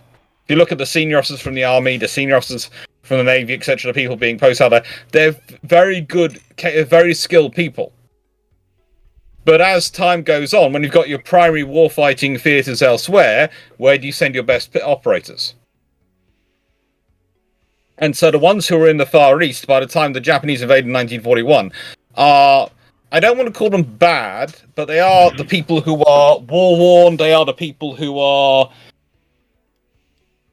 how do I put this, maybe who have already reached the end of their limits. A good example is when Paul Somerville's deployed. Let's be honest, Somerville had been, in 1939, had actually left the Navy because of medical reasons, was called back to be a technical assistant after World War II began, then was drummed into helping out at Dunkirk in the evacuations because Ramsey needed a second in command who understood radios. And you either had to draw someone who was a serving officer off the line or not. And then when they stood up Force H, he was the nearest vice admiral. So he's sent. He's sent, and he gets an actually agreement. There's debate about this one, but there is apparently he gets an agreement that he only has to go out there for 6 months because his health won't stand up for it. And eventually, after he's done Force H for years, he's sent to the Indian Ocean. And that's after the fall. That's after 4C. That's after all those things. And that's a good example of the four officers which the Royal Britain are sending out to the Far East.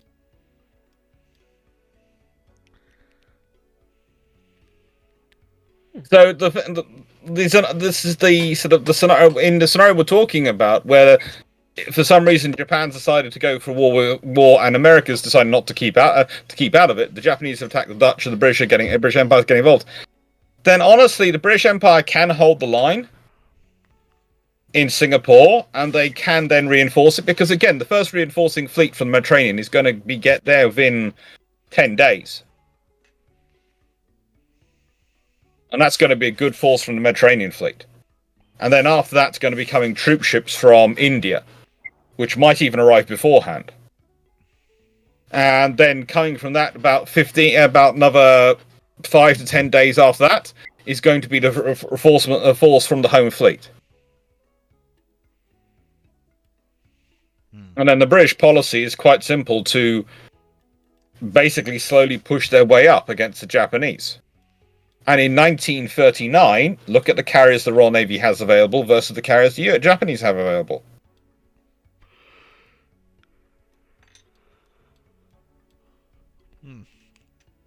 If it waits till 1941, then it gets even worse, because look at the carriers the British are building versus the carriers the Japanese are building.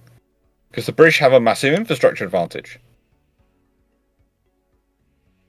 And the British Empire is just as has the biggest navy in the world at this point. For a reason. They took whilst the Washington Naval Treaty established that Britain and America were equal, the Royal Navy did that on the basis they believed Congress would never actually fund the US Navy enough. And they were right. So whilst on paper they were equal, in reality, the Royal Navy always had a superiority of strength.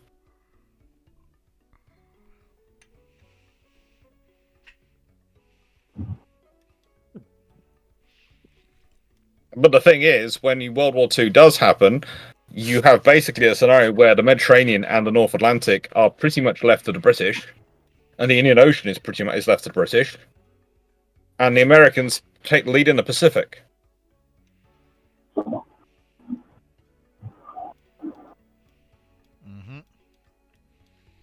And it makes sense, because let's be honest, they were against the second largest navy in the world, according to the treaty system. So they focused in on that. And the British were dealing with the Italians, the Germans, and whatever else they managed to drag up from other places.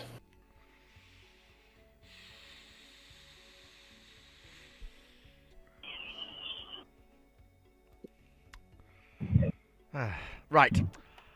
Okay, I have put my helmet on. I put my helmet on. I've got my flak jacket. And I'm Will this just protect gonna, against ghost flyers? and I'm just gonna shut up for the next 20 minutes, and I'm just gonna let Foxo talk. So off you go. Right. So, about Necron World Engines. Bear in mind, I got this wrong, and I didn't know There it. is, as far as we know, 4 or possibly 6, depending on if the one inside Solomus is intact or if it's just shards of one. Solomus is Solomus. That's like, oh, fucking, that's literally a Dyson Sphere someone turned into a spaceship. What an interesting and funny concept. No, he didn't just turn into a starship, Foxo. He turned it into a massive museum.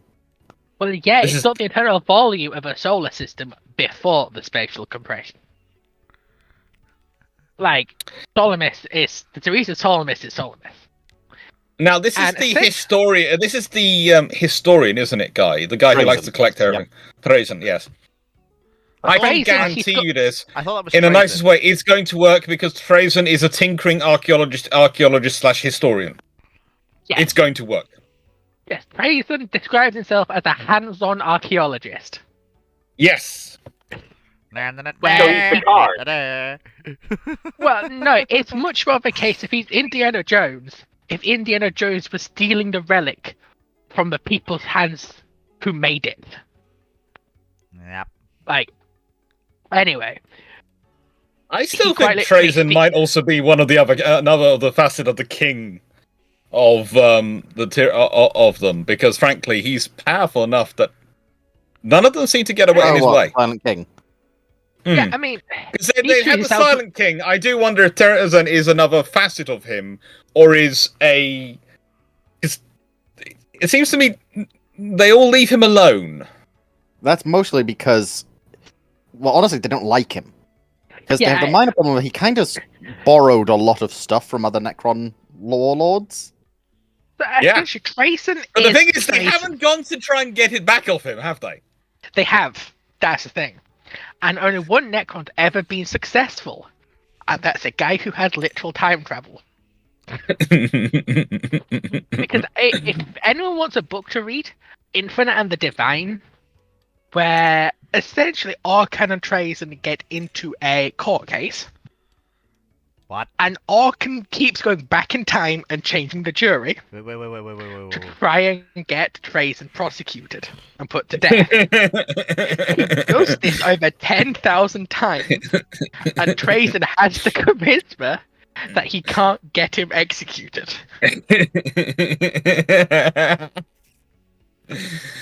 Oh. Like, Trazen has the charisma, or Trazen also has a time travel capability, and the other guy doesn't realize it.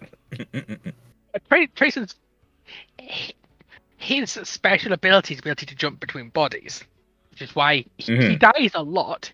He'll just possess someone else. But that unfortunately stops him time traveling.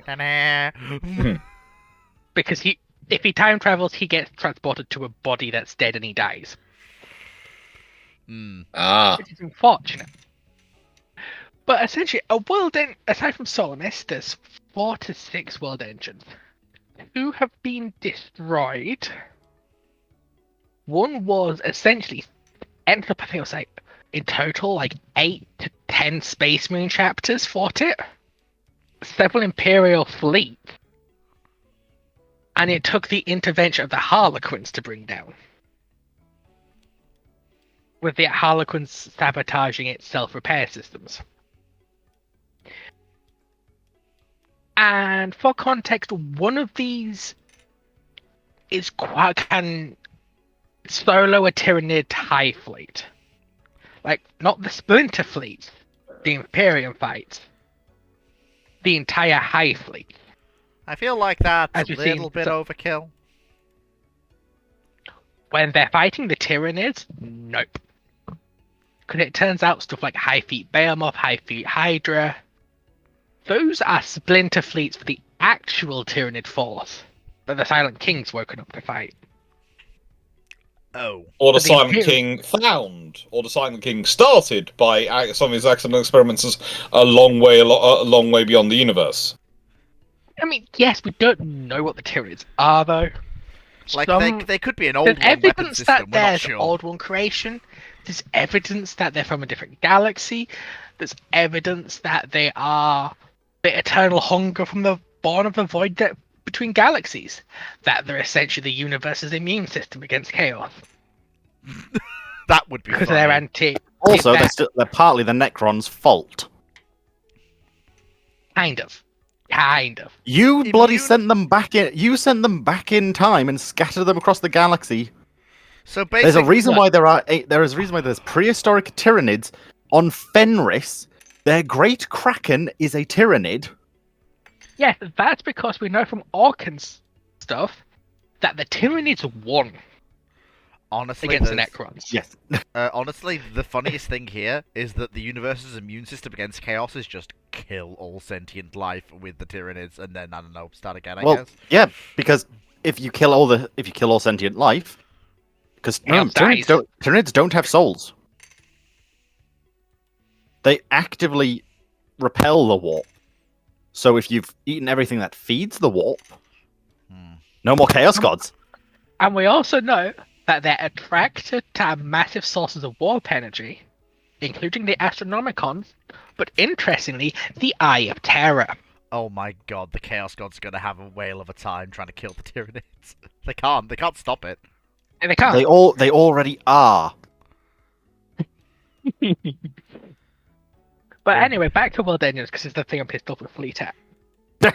Calm down. There is 4. They are existential threats to large portions of the Imperium. They're also part of the reason the Void Dragon's so scary. And essentially, they're not a case of one Necron dynasty has one each. They're a case of the Silent King has one, Neferu had one, possibly 2, but we don't know if it was the same one that was repaired. Because the first time we see it get destroyed, it escapes. The Imperium assume it's destroyed. because it breaks apart. Hmm. Funny that the wreckage also goes missing. But essentially, the only way canonically to bring one down is a fully operational Blackstone Fortress, which is recommended hell to of a take lot. multiple against. If we could trust what their Harlequins say, you want several Blackstone Fortresses. Or Yeah. plot contrivance, because Ultramarines Remember, and Matt Ward Ultramarines. remember, there is also the whole point of the Blackstone Fortress. If two of them combine their firepower, they can destroy stars. Yes. Which we all know 40k power scaling's a bit bonkers. But it's the fact that A, they actually have to use two of this, and the sheer amount of energy it requires to detonate a star. Even by 40k standards, that's not normal. Yeah, but it's more of a case of detonating a star over a long period of time's relatively not that hard. I thought it was two. Detonating no, it within a matter of minutes is. That's the kicker. Don't the Blackstone Fortresses channel the power of the Immaterium? Yes, they have gigantic warp cannons. Big kaboom. Yeah, and it's sort of one of the interesting things is in Pariah Nexus, the world engines are shown when fully operational to repel the warp in the same way the Tyrannid Shadowing the Warp does. And the Blackstone pylons No. do. The Blackstone Fortress. No, I said pylons, But then No, you're referring to the Cadian pylons. which are made out of Acadian Gate. Blackstone. No, they're not. no, thought they were. No. Nope. Blackstone No, is they're different made of stone epidermis. and they're black. That does not mean they're made of black stone. Because black stone is a hyper-sensitive and warp magnifier in real space. It's essentially, if you imagine the warp as like a ray of light, black stone's a lot like a magnifying glass. It turns that ray of light into a laser. Hmm. The pylons, we don't know what the hell's going on with the pylons. Well, we know Some that of them, destroyed. Well- some of them were. Well, we know the Necron. We know the Necrons built them because the Necrons are From what I building. can find, Fox, some of the Cadian pylons were, but not all. We know. Well, we know the Necrons built the pylons because the Silent King is building more of them. No, he's not. Yes, he is. No. it's not. Yes, he is. Nope. He's building something different, No. Building Same something effect. different. but different. Keep in mind, But it's the also Necrons noted that aren't the even ones sure made by if the they made. Necrons are a lot less powerful. Which is where the Void Dragon comes into this. As Trazen himself said, I was there when they were born. Or was I? Memory's such a fickle thing. And essentially, it's de facto confirmed, but not outright stated, that the Cadian Gate and a lot of the world engines aren't built by the Necrons. They were built for the Necrons by the Void Dragon. The Void Dragon was created by the Necron tier. No, he wasn't. Yes, No, he it was. wasn't. Oh. He's a No. Catan. The Catan did not. No, the Catan made the Necrons what they are. Yes, the The Necrons. Catan were not made by Necrons. No, the living metal bodies that the Catan use were creations of the Necrons. Yes, Sorry, the Necron tier, I should say. yes, they were. But especially the Void Dragon is pretty much the Omnissiah. It's the being that is functionally the god of all machines. Well, To the point that No, it is. even the Votan know of him as the god of machines. And the records of the surviving men at Iron refer to the Void Dragon as the machine god. Remember, also, these Men of Iron started developing souls, so Yes. there's actually a possibility this might not be far from the truth. the problem is that the Catan are artificial. They're not gods. No, they're not. They're not. They're No, just- Catan are they- natural. Well, yes, but The Catan are the oldest sentient beings. well, they weren't in the sentient. galaxy. Well, they weren't sentient. They are. They Yes, weren't, they were. They weren't Yeah. sentient until the Necrons gave Yeah. them bodies No, they to were. inhabit. No, they were. Right? No, Fleet. You got it the wrong way around. The Catan used the Necrons to make themselves physical bodies because they were aphysical entities beforehand. Well, What? No. no. Right, they- Dragon, yes, you're, that's the you're current getting law. your law wrong there. No, as in That's current the law old is that. stuff. No, Yeah, well, I've just read up on this. It's a case of the Catan were sentient. They just had the brains the size of a solar system. So it took them literal years to form thoughts. But in return, their lifespan is the lifespan of the stars they are around. Well, A Catan that was around a very small star that would later go on to be known as the Deceiver used the Necrons to build himself a body. and The then Necrons then did that to the rest of the Catan, which then made the Catan tricked them into biotransference. The Void Dragon makes the world engines and all the spoopy stuff the Necrons have, including the Celestial Oratory. keep in Because mind, the Catan were also known in Eldar language. They are known as the Yingir, or star gods to Yes. the Eldar. yes, but I would say again we're using the word god here when in literally. well, they're not really. They're just incredibly powerful entities that. They're right.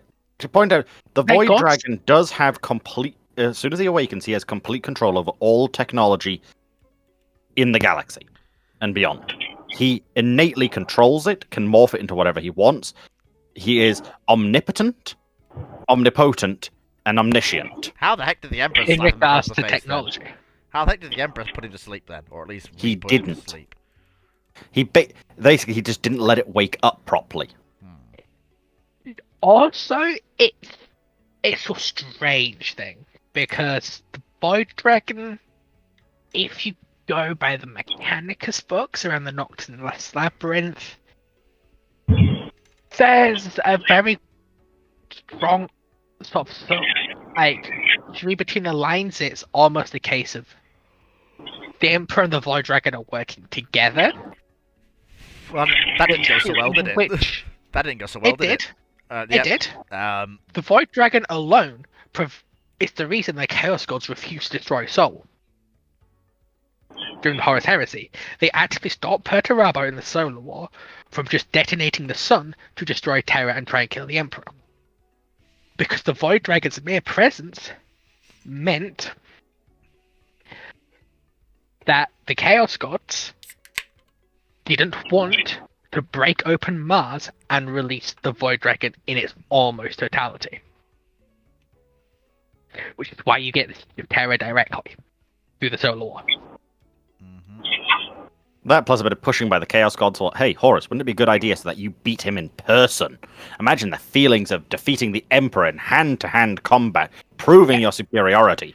They Streamed that. that's part of the scheme to get to kill yeah. the Emperor without releasing the Void Dragon. Well, that didn't work, did it? It did, because the Mars isn't gone. Well, no, the Emperor didn't die, though, did he? Yes, he did. Did he? The Emperor is Did he? officially dead. The Emperor is dead, but his soul lives on. But Fleet, think about it. Isn't the current Imperium the best possible outcome for Chaos? Yes. So they won the Horus Heresy. Yeah, they did. They probably prefer if they controlled more territory. There's definitely, I do think there's better outcomes they could have had. But it's pretty close. It's as good as they could get going by what happened. If they'd managed to actually, not lose Horus, probably would have already been one benefit. Yeah, but at that point, the Imperium falls. Well, yeah, Horus was and the pretty much a Imperium being husk its by the current- time he dies. Yeah, but it's it's worth- a husk that's surviving. yeah. I will also It's point out. decadent. It's infighting, and it's perpetually fighting and trying to kill itself. And it's also Well, batting in excess because I'm not- At least was I'm before. not disagreeing about the Empire. I'm just saying in the nicest way that Horus himself, by the time he fights the Emperor, is a husk of himself. He's no longer the Horus he was. He's nowhere near as useful as he had been. Yeah, I think it's is it Harbinger? Where it's sort of de facto shown that Horus was never supposed to live. He was supposed to lose. Oh, very quickly. Just want to.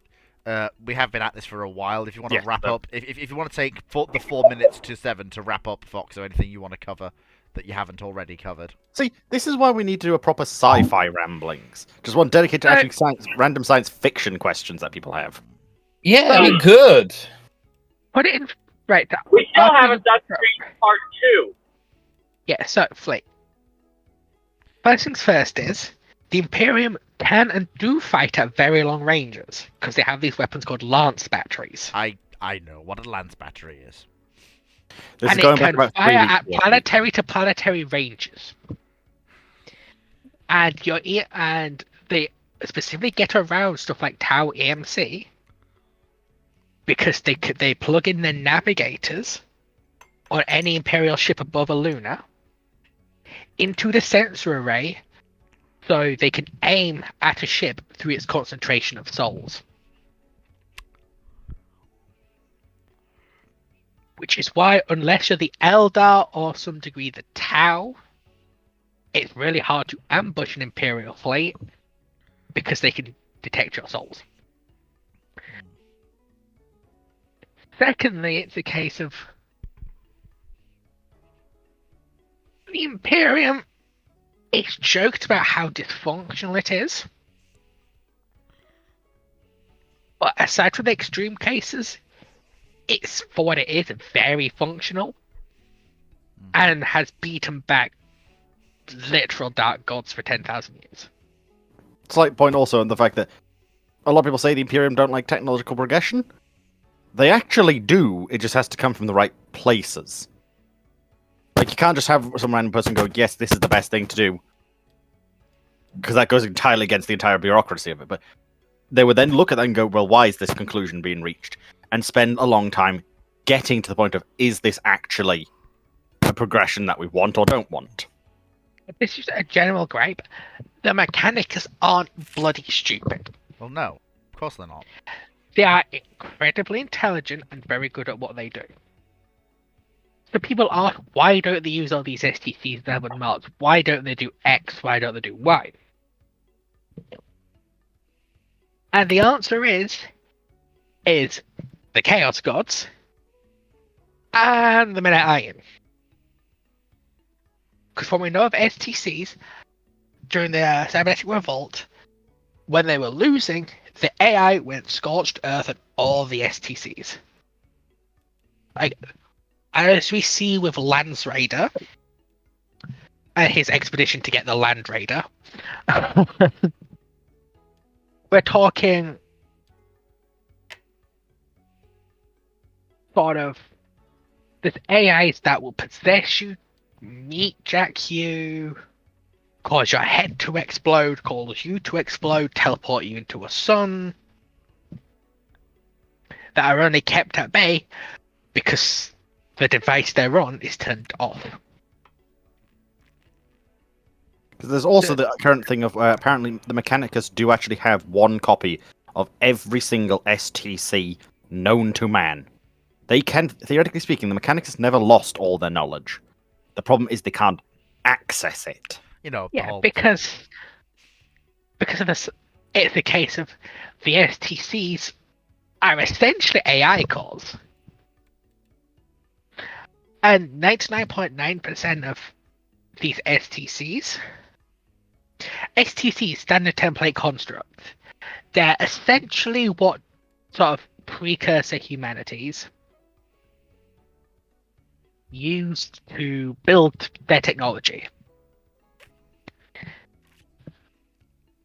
Which, sort of when you're foreigner tech level, It's a lot. But the issue is that most of the time, yeah, basically sentient blueprints. But in the current Imperium, those sentient blueprints are trying to mind control you, kill you, turn you into an eldritch abomination, possessed by a demon. Trying to brainjack you to spread itself, create a hive mind. Or in one case, it's trying to hijack control of Tau Ceti. Which we don't know if it succeeded, because they left that series on a cliffhanger. Yeah. Right. Can we quickly? And Tau Ceti's been very prosperous and is advancing rapidly, especially with Gilliman now. So there's a good chance Tau Ceti's compromised. Anyway, Can we quickly? I could go on a rant about Tau Ceti. I fucking love them. Right. So that wasn't a question. I forget where I am. So therefore. You're at home, Fleet, in your chair. What? Looking at your computer. I'd hope. You hope. Are you Fleet? Do I- you Alright, feel we you can- might be in command of of an Imperial fleet somewhere? No. No, I do not. Right, Fleet. Open Do your you feel eyes. like you're a god of beavers, currently telling them what to do while you Please. build your beaver rule? Dragon, please, for the love of God, tell me that you have actually managed to grab all of the important bits. Or if you just slap yourself in the face 3 times, Fleet, and realise that pad of tile isn't in fact chat. And you need to wake up. Okay. This is why I'm glad that Ramblings is a 3-hour thing now, doesn't run forever, because if I did more than 3 hours of this in one sitting, I would go insane. Well, I'm already there, but still. Very, very, very quickly. I still think brew ships should be 6 hours long. If you want to do that, Dr. Clark, you're more power to you. But, the Ramblings on Friday is going to be fun. I'm going to have to plow through questions with all the speed and elegance of an icebreaker. But very, very quickly. Or a French pre-dreadnought. Specifically, one called Hosh. Right, anyway. No. I'm sorry, he's not Hosh Can level, we he's move Danton on, level. please? Okay, well Danton. that's being a bit cruel to the Dantons. Again, I'm sorry, they were the worst pre-dreadnoughts. Anyway, You so, can't disagree with that, but you know. Dragon, very quickly, please tell me you've been recording questions. Is he? Oh, is he? Is he still here? No, he's not here. Right, okay, so I guess we just crack on for the other hour. So, very quickly, I think we was a YouTube question next. Oh no, No, it it's wasn't. Discord. No, it's Discord. Yeah, because the last one was the Japan fights Britain alone for some reason. So that was that. That was that. Foxo could, because I don't want to disclose someone's voice without their permission. Could you please listen to that for me real quick and tell me what it says? Because it's a voice question. But where is it? I've linked it in Theatre at Sea. Just have a listen to that for me quickly and tell me what it says. Or you may as well read it out once you've listened to it.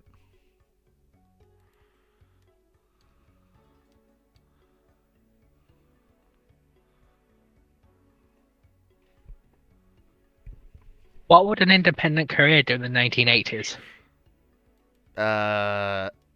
Is it a communist Korea or is it a? Yeah. Oh, you It's a probably. united communist Korea. Oh, that's really quite Yep. simple. It's probably going to follow a. Korea will probably follow a path similar to communist China.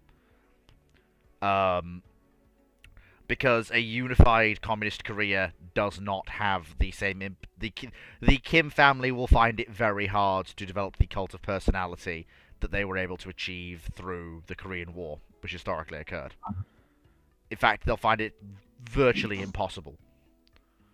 They will be a standard communist country, and when Kim Il-sung dies, they will probably transition over to it'll be an old party man who will take over. By the 80s, you'll be looking at the Koreans basically going, We adapt or we die. You may even see democratization. You may even see a Korea that moves towards the West, like China does. Seeing the Americans as better than having the Russians over their heads all the damn time. That's my thought process, but it's hard to predict what a... I could be wrong. It could be it could still be a monarchy in name only, like North Korea currently is. Because North Korea is a monarchy. It just... You mean a doesn't- republican name only? No, yes, sorry, Republican name So only. it's a de facto monarchy. Yes. It's actually... It's a feudal monarchy, which is even funnier. It's one of the only feudalist states in the world. It just hides itself very well under the banner of, Juche. I mean, just for what Wellesley's put, democratization, it's gonna happen one way or another. Do you mind if I step in for a second? Of course not. Oh, my way.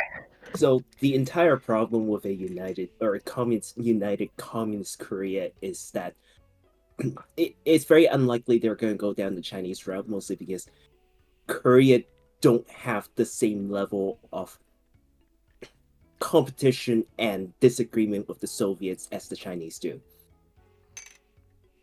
If the Soviets play their cards right, they could absolutely turn Korea into another Soviet style bloc where they basically do not be surprised if a lot of bad things occurs in Korea after it united. In order for them to just make it simple, keep the Kim regime going, and just, quietly deal with the quote unquote quietly deal with any dissidents that may occur. Because that's something that they could absolutely do. And to be fair, I don't personally see this to be too hard to achieve, especially when you consider the fact that South Korea has been mostly under a dictatorial leadership all the way up to the 80s anyway. It's not that hard for people to just be like, okay, fine, I guess we are under Kim now. It's the same bullshit anyway. It As could long be as, new king, same as the old king. Because fundamentally speaking, if we're talking about 1980s Korea, they still have the current Korean democratic system still hasn't really been installed yet. It's still technically an authoritarian state, quote unquote. So if the Soviets play it right, they could absolutely gain another Soviet style state. Because honestly, one of the big problems with Korea is that they also have a lot of animosity against the Chinese. This is just a long-term historical thing. Well, that's what I was thinking more, is it would be a case of the Soviets would be using the Koreans every time the Chinese were annoying them. Yeah, pretty much. And there is an active threat because there are Korean majority areas to the north of the recognized Korean border that could be used as a threat. As in, there is an Because active... that's Manchu. No. And the Manchus and the Koreans, Yes. they're related, but Yeah. they're not the same. No, And they've got their own separate no, identity. that's true, but there are actual Korean majority areas to the north. It's not that big of a territorial swath, but there's enough there that the Korean government could realistically rattle a saber if it wanted to make a point. It could say they're in the defense of their minorities abroad. They're acting and protecting them. If they wanted to. Yeah.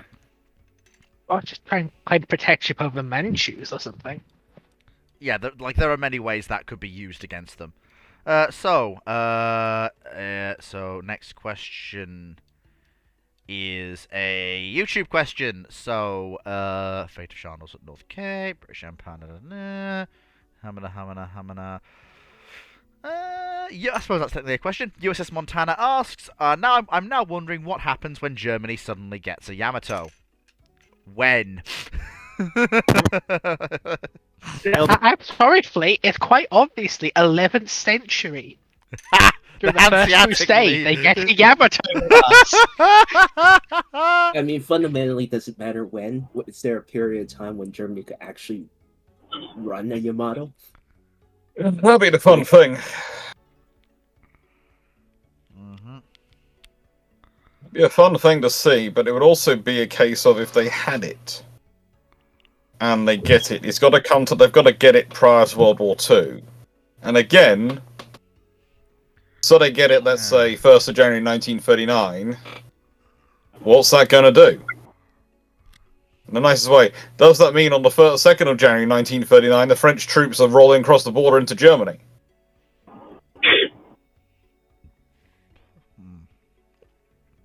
Because with the feelings that the French and the British had at that time, would they feel they could afford to wait?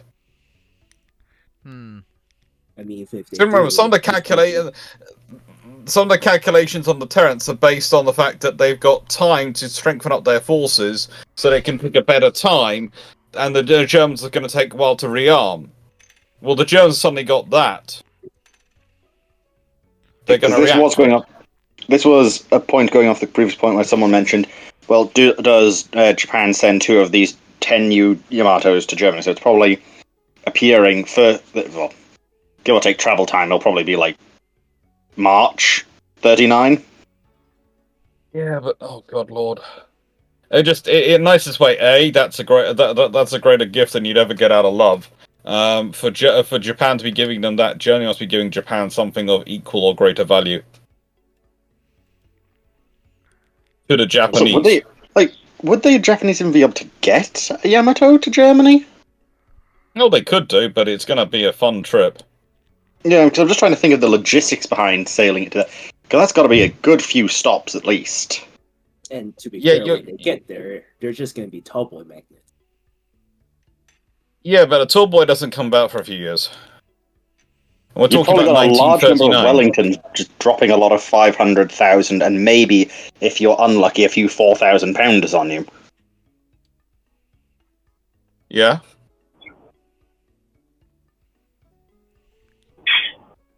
Also can't imagine the Kriegsmarine are necessarily happy about this either. It's a case of, what are we meant to do with this? Like, this doesn't work for really anything we've been thinking about. Well, it's a 27 knot ship, so you know it's gonna be fun. I would almost wonder if the more interesting scenario is Italy gets it. Because they can actually do something with it. A Yamato class in the Med. This sounds like a recipe for disaster. Mm-hmm. Well, partnered with the Littorios, it would actually fit in with them. Well, actually, the Littorios are faster. It would actually make more sense to pair it with the older ships. Because it's about the same speed Yeah, as but them. the thing is, with this, backing up the Notorios can do an operation and have something firm to base back off. Actually, that's a fair point, Wellesley. It would work as a remarkable torpedo break for Taranto. Just park Yamato just to take all the torpedoes.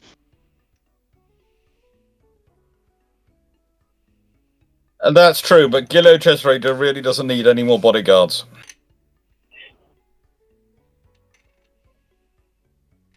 I'm more careful what an emasculated Hitler does, to be honest. Because so much of the Nazi Party where I've got my thing so much bigger than your thing. Oh, yeah. Like, And all of now- a sudden... Yeah, Japan's got 11 of these, and Italy's got 1. We've got zilch. I mean, literally, it's gonna... The Bismarck and Turbits are gonna get scrapped before they're even built. Mm-hmm.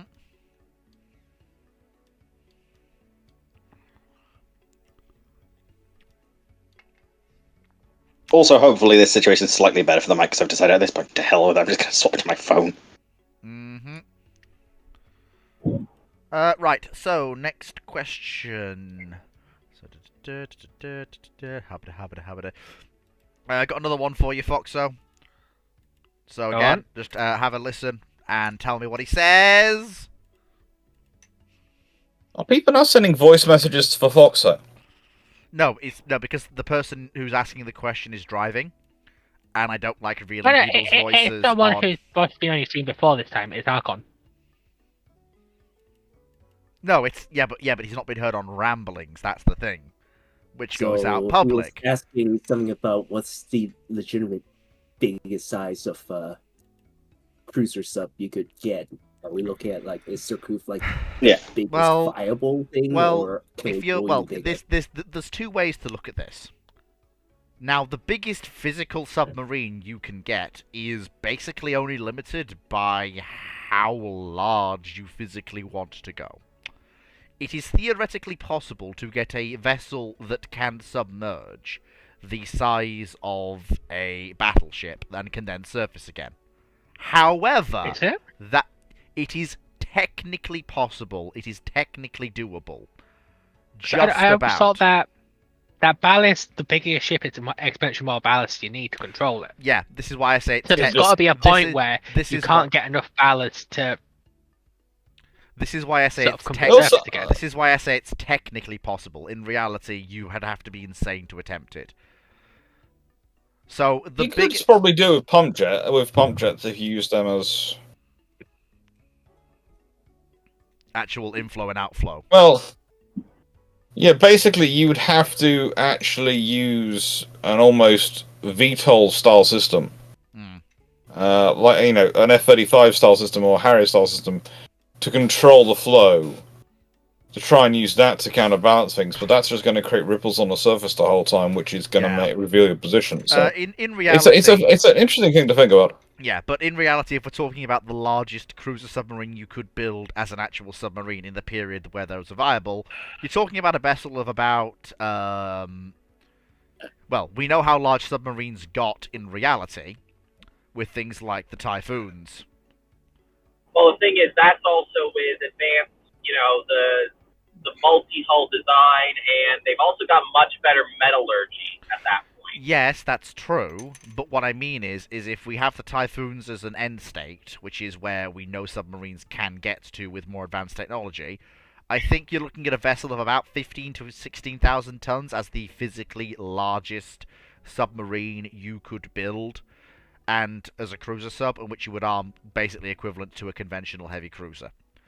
But in reality, if we're talking the largest cruiser submarine you would actually want to build, you'd probably want a vessel about the size of I-400. You'd scale back her aviation facilities to carry additional deck guns.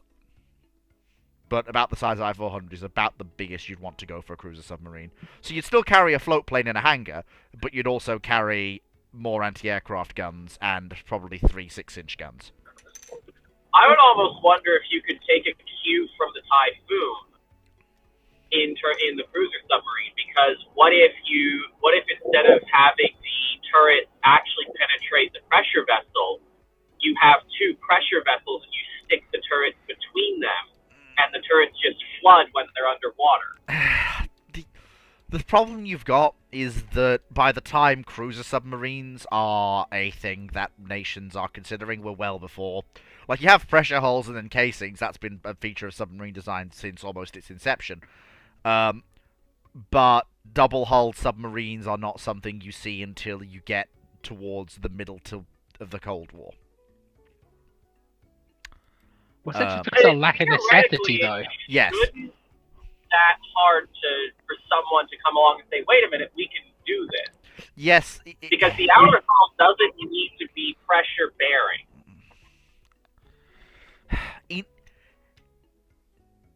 In theory,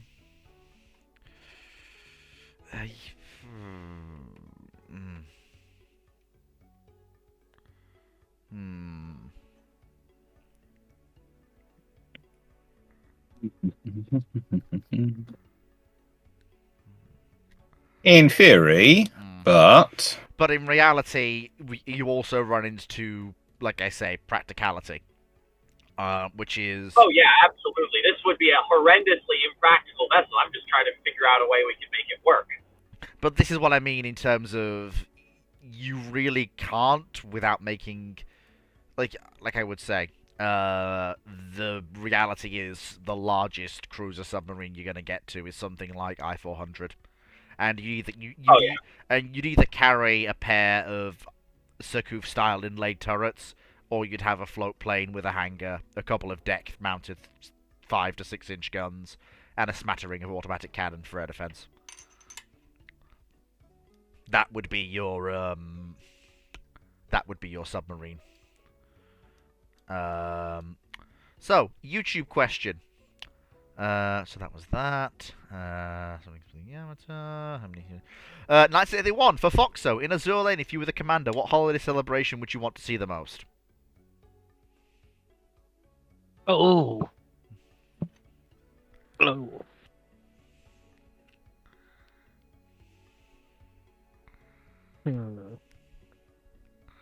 Going off prior events, either Halloween or Chinese New Year. Both are completely different reasons. Then also to throw a curveball in, then Foxo, what event that's currently not in AL that's a holiday celebration would you want to see? Foxo Day. Not. I don't think she could. I don't think she could handle blushing so much over the praise. Yeah. It'd be a brilliant holiday, and you can imagine all the ships would have to be wearing Foxo-inspired skins. I just want to think, because it's gonna sound weird, but it's not the summer solstice. Just because it's a time period we don't really have much sort of event, like special, like holiday style events. Honestly, you could just have fun with the skins for it. And I mean that not in my usual way. This is just cool ideas you could have. Yeah. Next question. Yes. So, Discord question.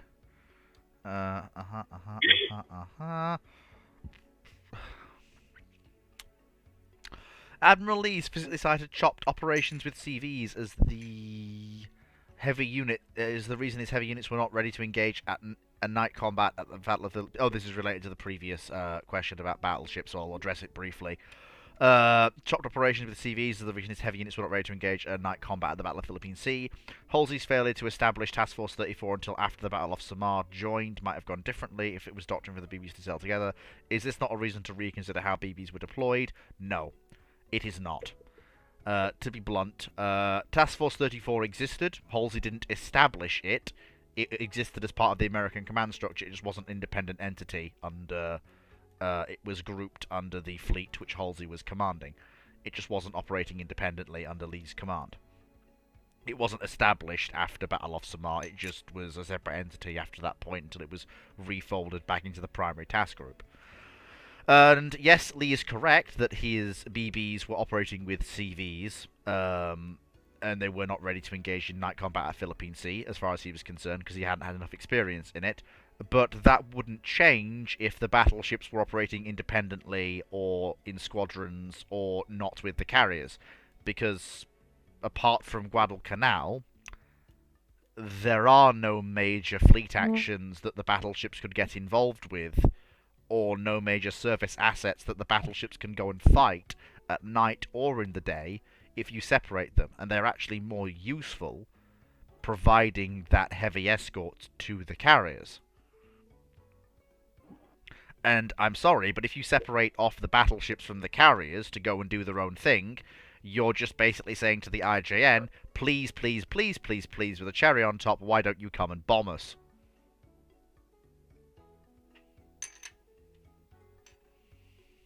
Not necessarily.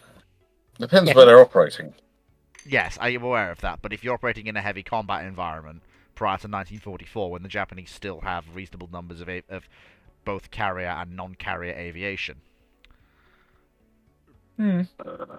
it's a risk not worth taking, especially when they're doing a decent job working with the carriers.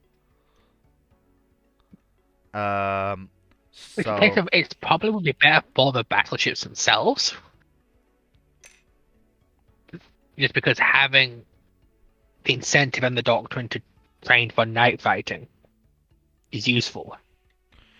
yeah, Because there isn't really the incentive there when it comes to escorting carriers. yes, I get that, but But for the fleet as a whole, it's better for them to be with the carriers.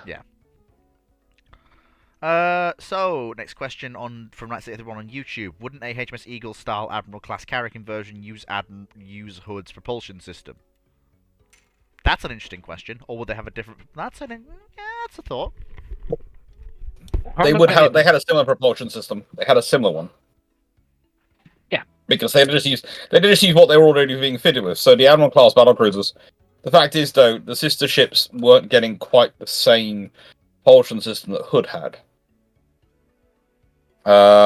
They were having a slight modification done on their systems. It's about boiler density, if I remember correctly. Well, how do I put this? Hood had 24 Yarrow small tube boilers, divided across 4 Brown Curtis geared steam turbine sets. And the thing is, the Brown Curtis sets, the ones fitted to Hood, they're the first set to go through, and that's the reason Hood's a bit in advance of the others. You have to remember, Hood is laid down in September 1916.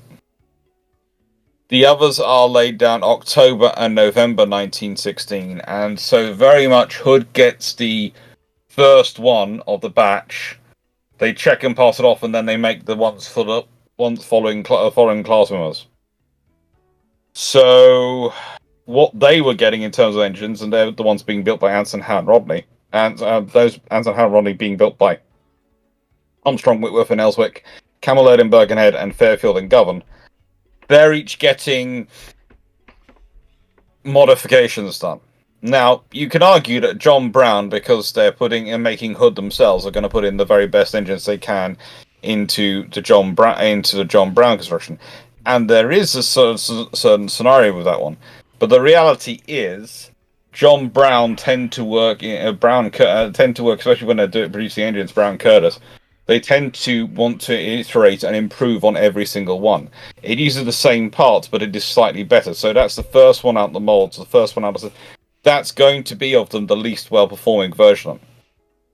On the Yarrow boilers, there's a slight change in those, in that the oil, I think the nozzle is made finer between the ones which were going to be fitted into next Admirals and the other. So basically, the thing is, Hood achieves roughly 151 to 155,000 shaft horsepower in trials.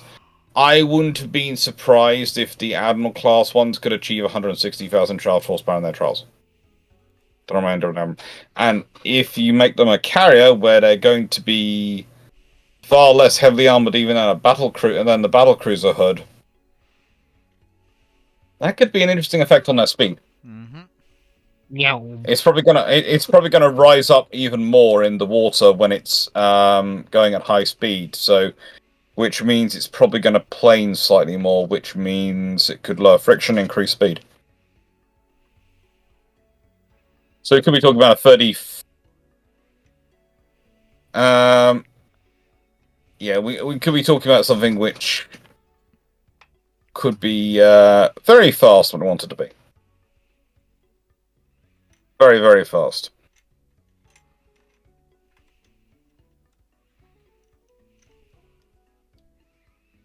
Mm-hmm. Right, so next question.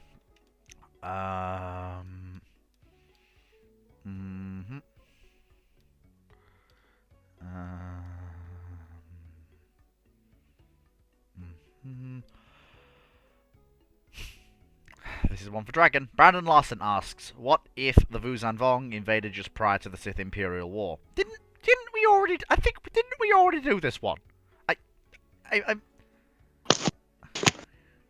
We did if it arrived in the Great Galactic War. Oh, hang on, Sith Imperial War? Yeah. hang on, the Empire and the Sith are the same thing. Nope. No, they're not. This is Wait, referring to 127 through 130 ABY. wait. ABY? That's ABY. that's after the Vong This is when invasion. Darth Krayt declares himself the new emperor of the Sith Empire, And the other Empire, which is actually a reforming the light Fel side. Empire into it. The Galactic Alliance finally dies and once again proves the Galactic Empire was the winner of the war. And you end up then, which is then a very chaotic system. You then have the collapse of the New Jedi Order. Theoretically speaking, though, it actually goes pretty well all of a sudden. Because this is these are the nations at this point have been through a Yuzha-Vong war. They've got new ships. They know what the Vong are capable of. Exactly. Oh, it's the Vong again. But And the basically, Yuzha-Vong actually fought in the Sith Imperial War. Like, this is going deep into the previous expanded universe of where you're getting to the Legacy era of Star Wars. And yes, as you said, Wellesley, once again, yes, the new Jedi Order was wiped out, where they had to create a hidden temple under Nat Skywalker, so they had a refuge to reform the Jedi Order in case it is wiped out. And again. it was mostly wiped out. Where have we seen this one before? Admittedly, this time it was at the hands of the Sith, and not through, I think, like, an actual, yeah, we've got thousands of Sith dark side acolytes. So...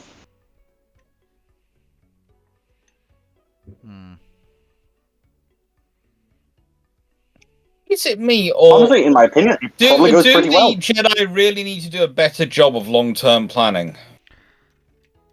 Yeah. Well, it's more of a case of, since they try and be peaceful and help people, others exploit this. The thing is, they need to have things like libraries, etc., squirreled away already in their planning, and they need to have those set up in a way that no one knows where they are other than the people who are there. Also, technically speaking, Wellesley, this is actually the fourth Jedi Purge. Because you actually have the whole incident with Aboleth previously, where the Galactic Alliance and the Galactic Empire formally recognized the Jedi are a threat, because, you know... And I genuinely kid you not, Star Wars Force Ghost Mommy, Aboleth, Oh, yeah. starts dominating the minds of everyone and saying, yes, Jedi bad. Oh, yeah. Her. The fact that this is an actual phrase which perfectly sums up that situation is concerning.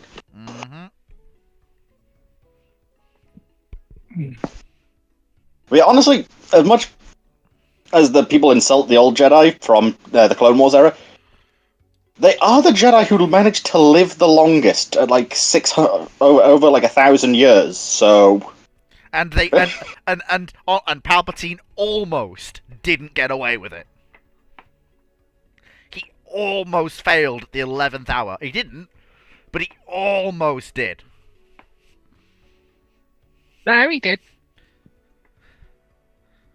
That's a Even very... if he lost, the Jedi had already lost and would have been dead. not necessarily. If he actually managed to, if the Jedi managed to actually stop Order 66, he actually probably could have done pretty well. Because bear in mind, bear in mind, the literal point on which the galaxy turned was when Anakin Skywalker is when Mace Windu has Palpatine under his lightsaber, and Anakin is basically, it was on Anakin's shoulders that the fate of the galaxy turned. If So, he had done I would like to nothing- point out, if he had done nothing or backed up Mace Windu, the Jedi would have survived, because this was prior to Order 66 going out. Also keep in mind, the reason he doesn't do this is because A, he thinks he needs them, and primarily, the reason he tells Mace Windu is, it's not the Jedi way. Now, Whereas remember, Mace this is Anakin Skywalker. Yeah. Yeah. The person who flaunts the Jedi Order's rules at every single moment he can. Yeah. If he reverts to being normal Anakin Skywalker for just a second, then There's literally a whole meme about it of that I need him. Well, what do you need him for? Well, he's promised me stuff. Well, what do you promise? Okay, so if I let you kill him, would you allow me to have my senator wife and possibly have help with child support if needed? yes. Mace Windu. That's an oddly specific request, but sure. Excellent. Because keep in mind, the Jedi could do this. Yes, They could actually go, They you could- know what, we can make an exception here. They have made enough exceptions in the past. Yeah, this will be fine. And they quite literally have one right now. Yeah. Yes. Also, they- keep in mind, Yeah. literally, even at that same point in time, Ki-Adi-Mundi has something like 13 wives. yeah. So, Yeah, there's it's yeah. really a case of, Yeah, Palpatine. It's gotta be yeah, done. like it was like yeah. Like literally Palpatine. Oh shit. yeah, but Wellesley, the whole no attachments thing. Most Jedi have attachments to their Padawan. Ki-Adi-Mundi literally has like 13 wives and children that he has attachments to. Plo Koon has a major attachment to Ahsoka Tano, even though he never actually trained her. It's just because he found her and basically almost became a father figure. Honestly, the Jedi could probably have just done with looking at the rules of, might be an idea to look at our rule set and see, does it apply to the modern day still? Yeah. Do we really need to obey a multi-thousand-year-old scripture? Yeah. Which is also Dragon. an interestingly worded scripture, which to me is not quite as precise as they like to claim it is. Yeah. Could we please stop this before we get on the anti-religion rant from Fleek? 'Cause I can feel it coming. No. What are we talking? I can This isn't technically feel it. religion. I wasn't even gonna go. Okay. But next question. From Night681 on YouTube. So, Dr. Clark, were the Americans and the French confused about the RN's obsession with aviation fuel management system instead of aircraft launching system, and the RN, and they went to try and look at everyone else's aviation fuel? In nicest way, Knights, everyone, you've actually put as a comment on my channel already, and I haven't responded to that because I have no idea what you're talking about. Honestly, that question is so confused, I have no idea what you're asking me. So, go, look at your question again, and rewrite it. I was thinking about, I've been mentally trying to work out how to respond to your comment you wrote earlier, along those lines in a very polite way of, can you restate this in a way which is intelligible? I think I might have a now vague you've asked idea. it on around. Well, the trouble is, he asked it after he'd asked another question. And he keeps loading these questions, and it's just a case of, no, everyone else is also looking at it, but they're looking at it and placing different emphasis on it. Yeah. And it my started thought off would with work, and that's the trouble. I can actually send you Dragon if you want. It's actually in Master Arms. I actually put it up there. Take a Put look at them. a comment in there on my channel on the whole discussion on there because I was trying to figure out what he was asking. And I literally, Maybe the last time I literally couldn't figure out. right. Yeah, because my thought would be, from what I've heard, the ruler and attacker class that the Royal Navy used massively decreased the amount of aviation fuel and also ship fuel supplies on the actual ship. From what I've heard. Didn't massively decrease it. It's often overestimated how much they went down. It didn't go down as much. They just stored it. They changed the storage system. And they rebuilt the storage system, and it was fine for launching aircraft and doing what they needed to do. But they wanted to have the aviation fuel management system that they like to have because it was the safest in the world. And if you got hit, it was the least likely to go boom. And the trouble is, they'd operated with an American system, and it had gone boom.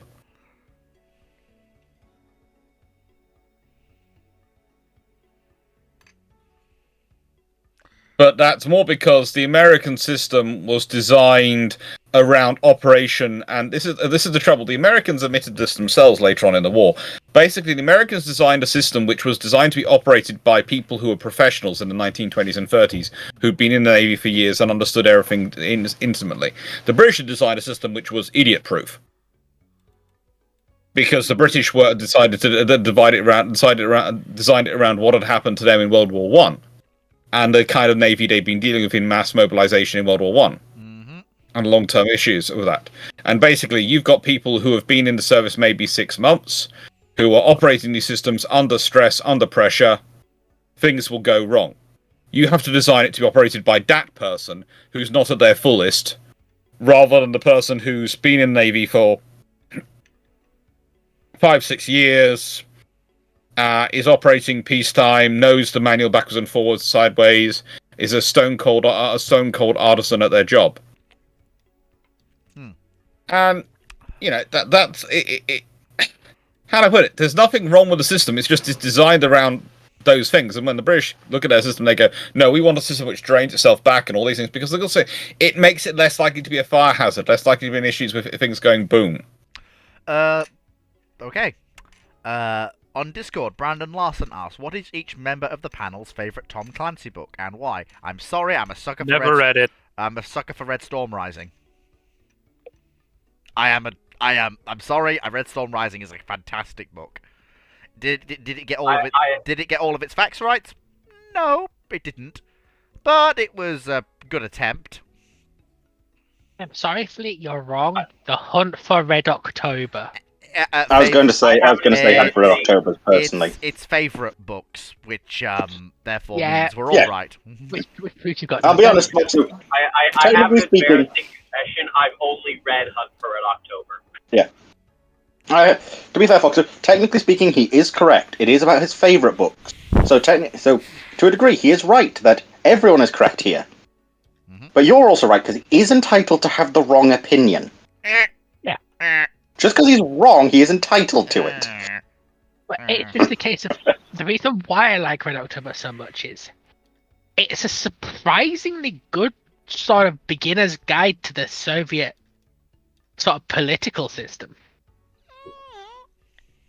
and its diplomatic system. It's like, yes, it doesn't get everything wrong, but it gets to what you need to know about how it works politically.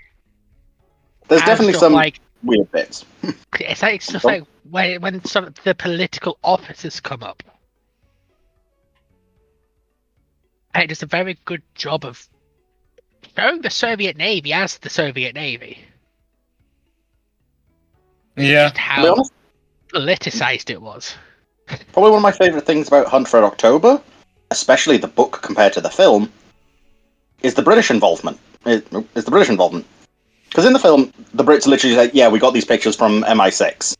In the books, it's, "Yeah, no, there was a British anti-submarine task force over in our waters. We could just give the Prime Minister a ring and ask if they wouldn't mind keeping that over here, because massive Soviet fleet coming over. Apparently they've lost a boomer who's gone mad on our coast, from what we can tell. We kind of want this, and also would mean, because we've got 2 other carriers that are over a week away, it gets what we can." And it's the fact that, throughout all, the British are consistently shown to be good at what they are good at. They are excellent at finding submarines, hunting them down, and relying on British specialty. They might not be the best at, say, striking the Soviet fleet, because this is the debate that comes up is, well, why would we use HMS Invincible as the forward attack carrier when we've got a full-blown supercarrier here? Mm-hmm. We can use this instead. Mm-hmm. The nations play to their strengths, Mm-hmm. and while I've read Red Storm Rising and a couple of others, they've never had the same grip to them personally that Red October did. And some of the others also feel slightly biased personally to one nation or another. That sort of, this has to be allowed to happen, otherwise the plot doesn't work. I get that. A little bit plot stuff on occasion. It's a good point. One of the best things I like about Hunt for Red October is the fact that all the navies are shown to be competent. Like, you don't get what you get with a lot of media of that cartoonishly evil Soviet Union. True. Yeah, an excellent example of that is, it's just after, is it the Kiev, I want to say? Has 4 A-10s basically do a perfect strafing run around, dropping flares to basically, you've been messing with us, this is your only warning, we can hit back, so don't. It's And not so the Admiral A-10s, it's the... No, it is A-10s. Is it? Yeah, because they explicitly mentioned the Gau-30 and how its depleted uranium anti-tank rounds would do very well against the Kiev's missiles. can I get a fucking that's I mean, they're compared to the missile launch tubes. I get The that. idea would. The idea is you use various different planes to cause massive chaos on Soviet radar. Okay. 4 low-level A-10s moving in just above the surface, almost Buccaneer style, from multiple directions. It could potentially work as an attack run. I don't think it's recommended one. That's for but sure rule of cool, but it's more Yeah. general. It shows that the navies are But- competent. in particular, what I like most about it is how the Soviet admiral reacts. He immediately goes, "This is stupid. We are deliberately antagonizing the Americans when we are right off their coast. Well, let's pull back. Political. Well, you can't do that. We need to accomplish the mission." What would the Kremlin like more? For us to fail our mission because we've antagonized the Americans and potentially get into a shooting war, or to actually try and do the mission we were sent for? I don't care if this means I might get in trouble when we get back to Moscow, but I'd rather accomplish the mission, or at least try to, than deliberately antagonize the Americans and be basically damned either way. At least if I achieve the mission, I'll be vindicated. Mm-hmm. Which he technically was, even though there's the weird bits, but yeah. Yeah. But Okay. It's one of the things I like about it is also the protagonist. Because the navy he's fighting act competently, he comes off as being what the book claims him to be, a genius in naval command, especially with submarines. It's like you don't get we get with a lot of modern storytelling, which is a case of the plot. Your says, opponent's an idiot. Yeah, it's a case of the book does everything it can to tell you that this character's the genius without showing them that they're a genius. Mhm. You get what I mean? Which just makes it a fun book. Mm-hmm. 'Cause it actually makes you think. I'm actually slightly curious what Clark's favourite would be, personally. Well, I've used Red Storm Rising a lot for teaching over the years, so I'm kind of attached to it in some regards for that one, because it's kind of a useful plot point for me to send people off with information and get it out and turn it into reports, because you can do that with Red Storm Rising. In fact, my half suspicion is it was written to give a standard lexicon for NATO to go, right then, so here's a scenario, go work it out. You're in this section of this wider strategic scenario. Go deal with it. By the way, here's a book all about it. Here's the information. Go run. Don't screw it up. Oh, please do. We prefer you to. We prefer you to muck it up in peace time. But try not to screw it up, so when you do screw up, it makes sense. No, I would say arguably it's better. It is genuinely better. If they do mess up, No, I know. No, you I can know. figure But why they've done it. yeah, no, I get that. But the joke is try not to screw it up, because when you inevitably do. Honestly, if they're doing war games, I think it's actually going to be more informative if they screw up. Because you always learn more from mistakes than successes. I appreciate Yeah, and this is why you send people like, you've met him on my channel, Leslie, etc. As he's, done in his past. He was involved in being an instructor and doing those sort of things. And yeah, his purpose was literally to try sometimes to teach people lessons by absolutely humiliating them. You've got an officer coming in who's got a massive ego, and they might even have rightly deserved it. But you can set the scenario so that they are facing Kobashi Maru, so they get a lesson to, okay, right then, I need to think these things through. Because the trouble is, confidence, especially if it's confidence that's earned because you're good, can actually be the slippery slope which can take you downhill. Because the biggest thing you can... The biggest problems that have happened in war have usually been when commanders have got overconfident. Yeah. And it's a fine line between having confidence and overconfidence, and it's got to be judged to maintain it.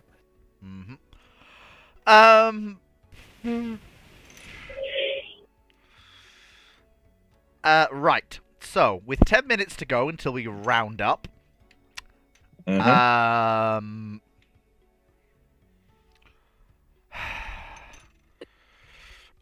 am actually... don't boo. I am actually going to... well, how do I put this gently? I'm going to do a little bit of a... I'm going to use some of the features I've not actually used on my channel and in the Discord server before for 10 minutes, because I do actually... Are you going to play with yourself for 10 minutes? Because that's not a thing you should really announce at the end of a show. No, it's... Lions asks... If you're going to do like that, I'll tell you about the gift I got. Lions asks... No, Voxo, you're too important to be banned from the dry dock. Yeah. Lions asks...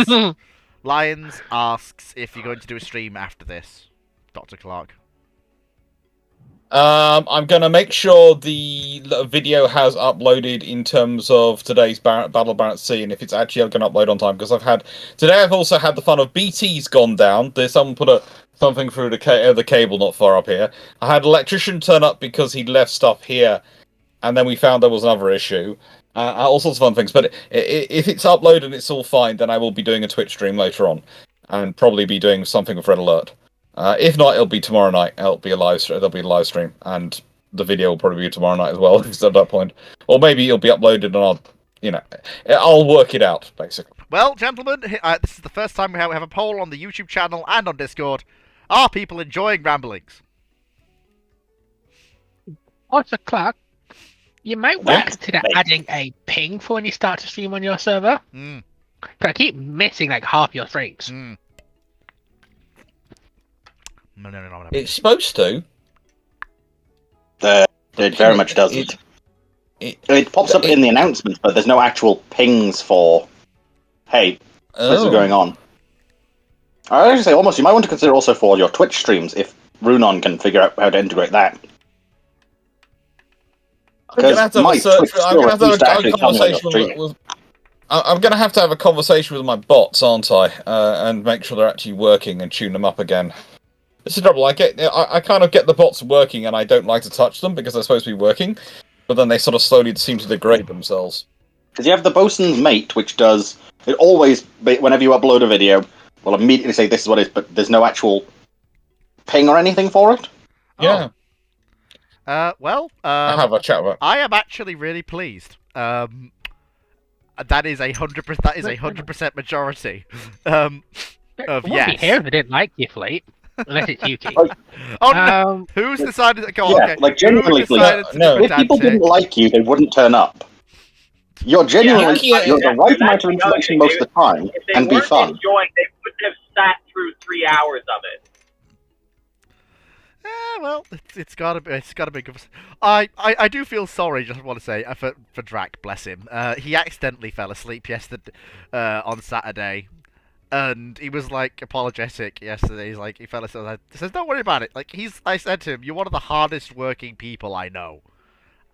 You have a lot on your plate, and I can't blame you for snatching a bit of sleep whenever you can. I'll get back to you later when I have another insane idea." He does have a habit of working himself into the ground. This is one of the things why I prefer taking away on the ship-shaped trips than actually going as a group on the ship-shaped trips than him traveling solo, because I worry about him constantly, because he's one of my best friends, and he manages to try and kill himself on almost every single trip by overworking himself. Don't worry. When he's with the ship-shaped crew, we literally go, "So, we're finishing for the day, but we can do more." No. We're all big. We're going for food. And drinks. Drinks are important. Right, I probably should eat. You probably should. I never. You told me you've had eaten at least somewhat today, Foxo. So. And you know what? Fleet's gonna do something that I've not done before. Alright. All together now. Please. All together Close now. your own Liffey account, okay? All together now. 1, 2, 3. Happy birthday to Foxo. Happy birthday to you. Happy birthday, dear Foxo. Happy birthday This is how you get to murdered. you. Hey, I appreciate it. And why didn't you join in, Dragon? You just put yourself into hot water, Just Dragon. Not join in to your girlfriend's birthday song. Oh, he's in trouble! There's a reason we've got the adamantine reinforced spinal plates now. This is one of those things that Mrs. Clark not like. And you do not want to... One does not simply question Mrs. Clark. To be fair, Foxo, Foxo, you know I don't tend to sing much in general. Wait, is this an actual I'm rare sorry, occasion? I would say, on the Mrs. Clark thing, to be fair, she sighted in a new rifle at the Rifle Club this morning.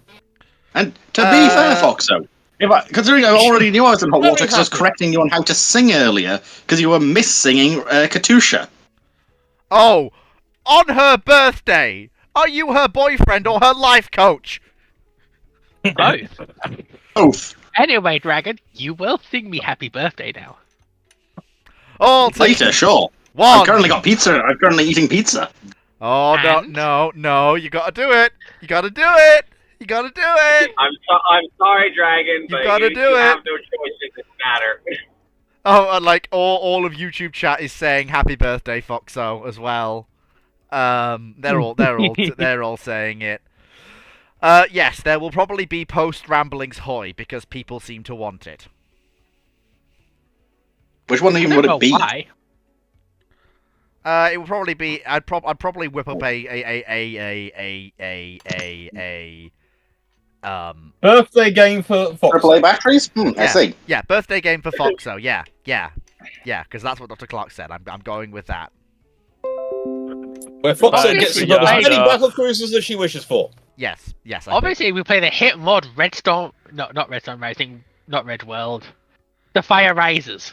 Yes. I don't know if my computer can handle that, but I'd be willing to give it a crack since she is the birthday girl. Anyway, as we come to the end of our time today, I'd like to thank Foxo for being here on her birthday when she didn't have to. Dr. Clark as well for being here.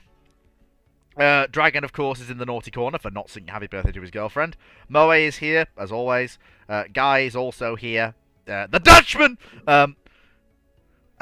Since that is my name for him now.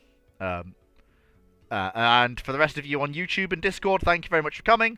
Obviously, for those of you who follow the content on Rule the Waves, tune in tomorrow for the Ottoman Empire, which ought to be actually very much fun, as we enter the Italo-Turkish War with a very decent fleet.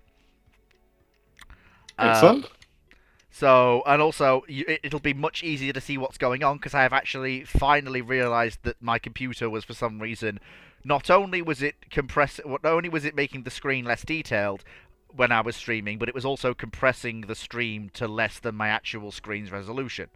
So hopefully tomorrow people will be able to actually see more of Rule the Waves than they have ever been able to before, in proper detail. Oh, good lord! We want to see how ugly the ships are even more. It's Well, more. no, it's not going to change anything. It's just more going to be see the text.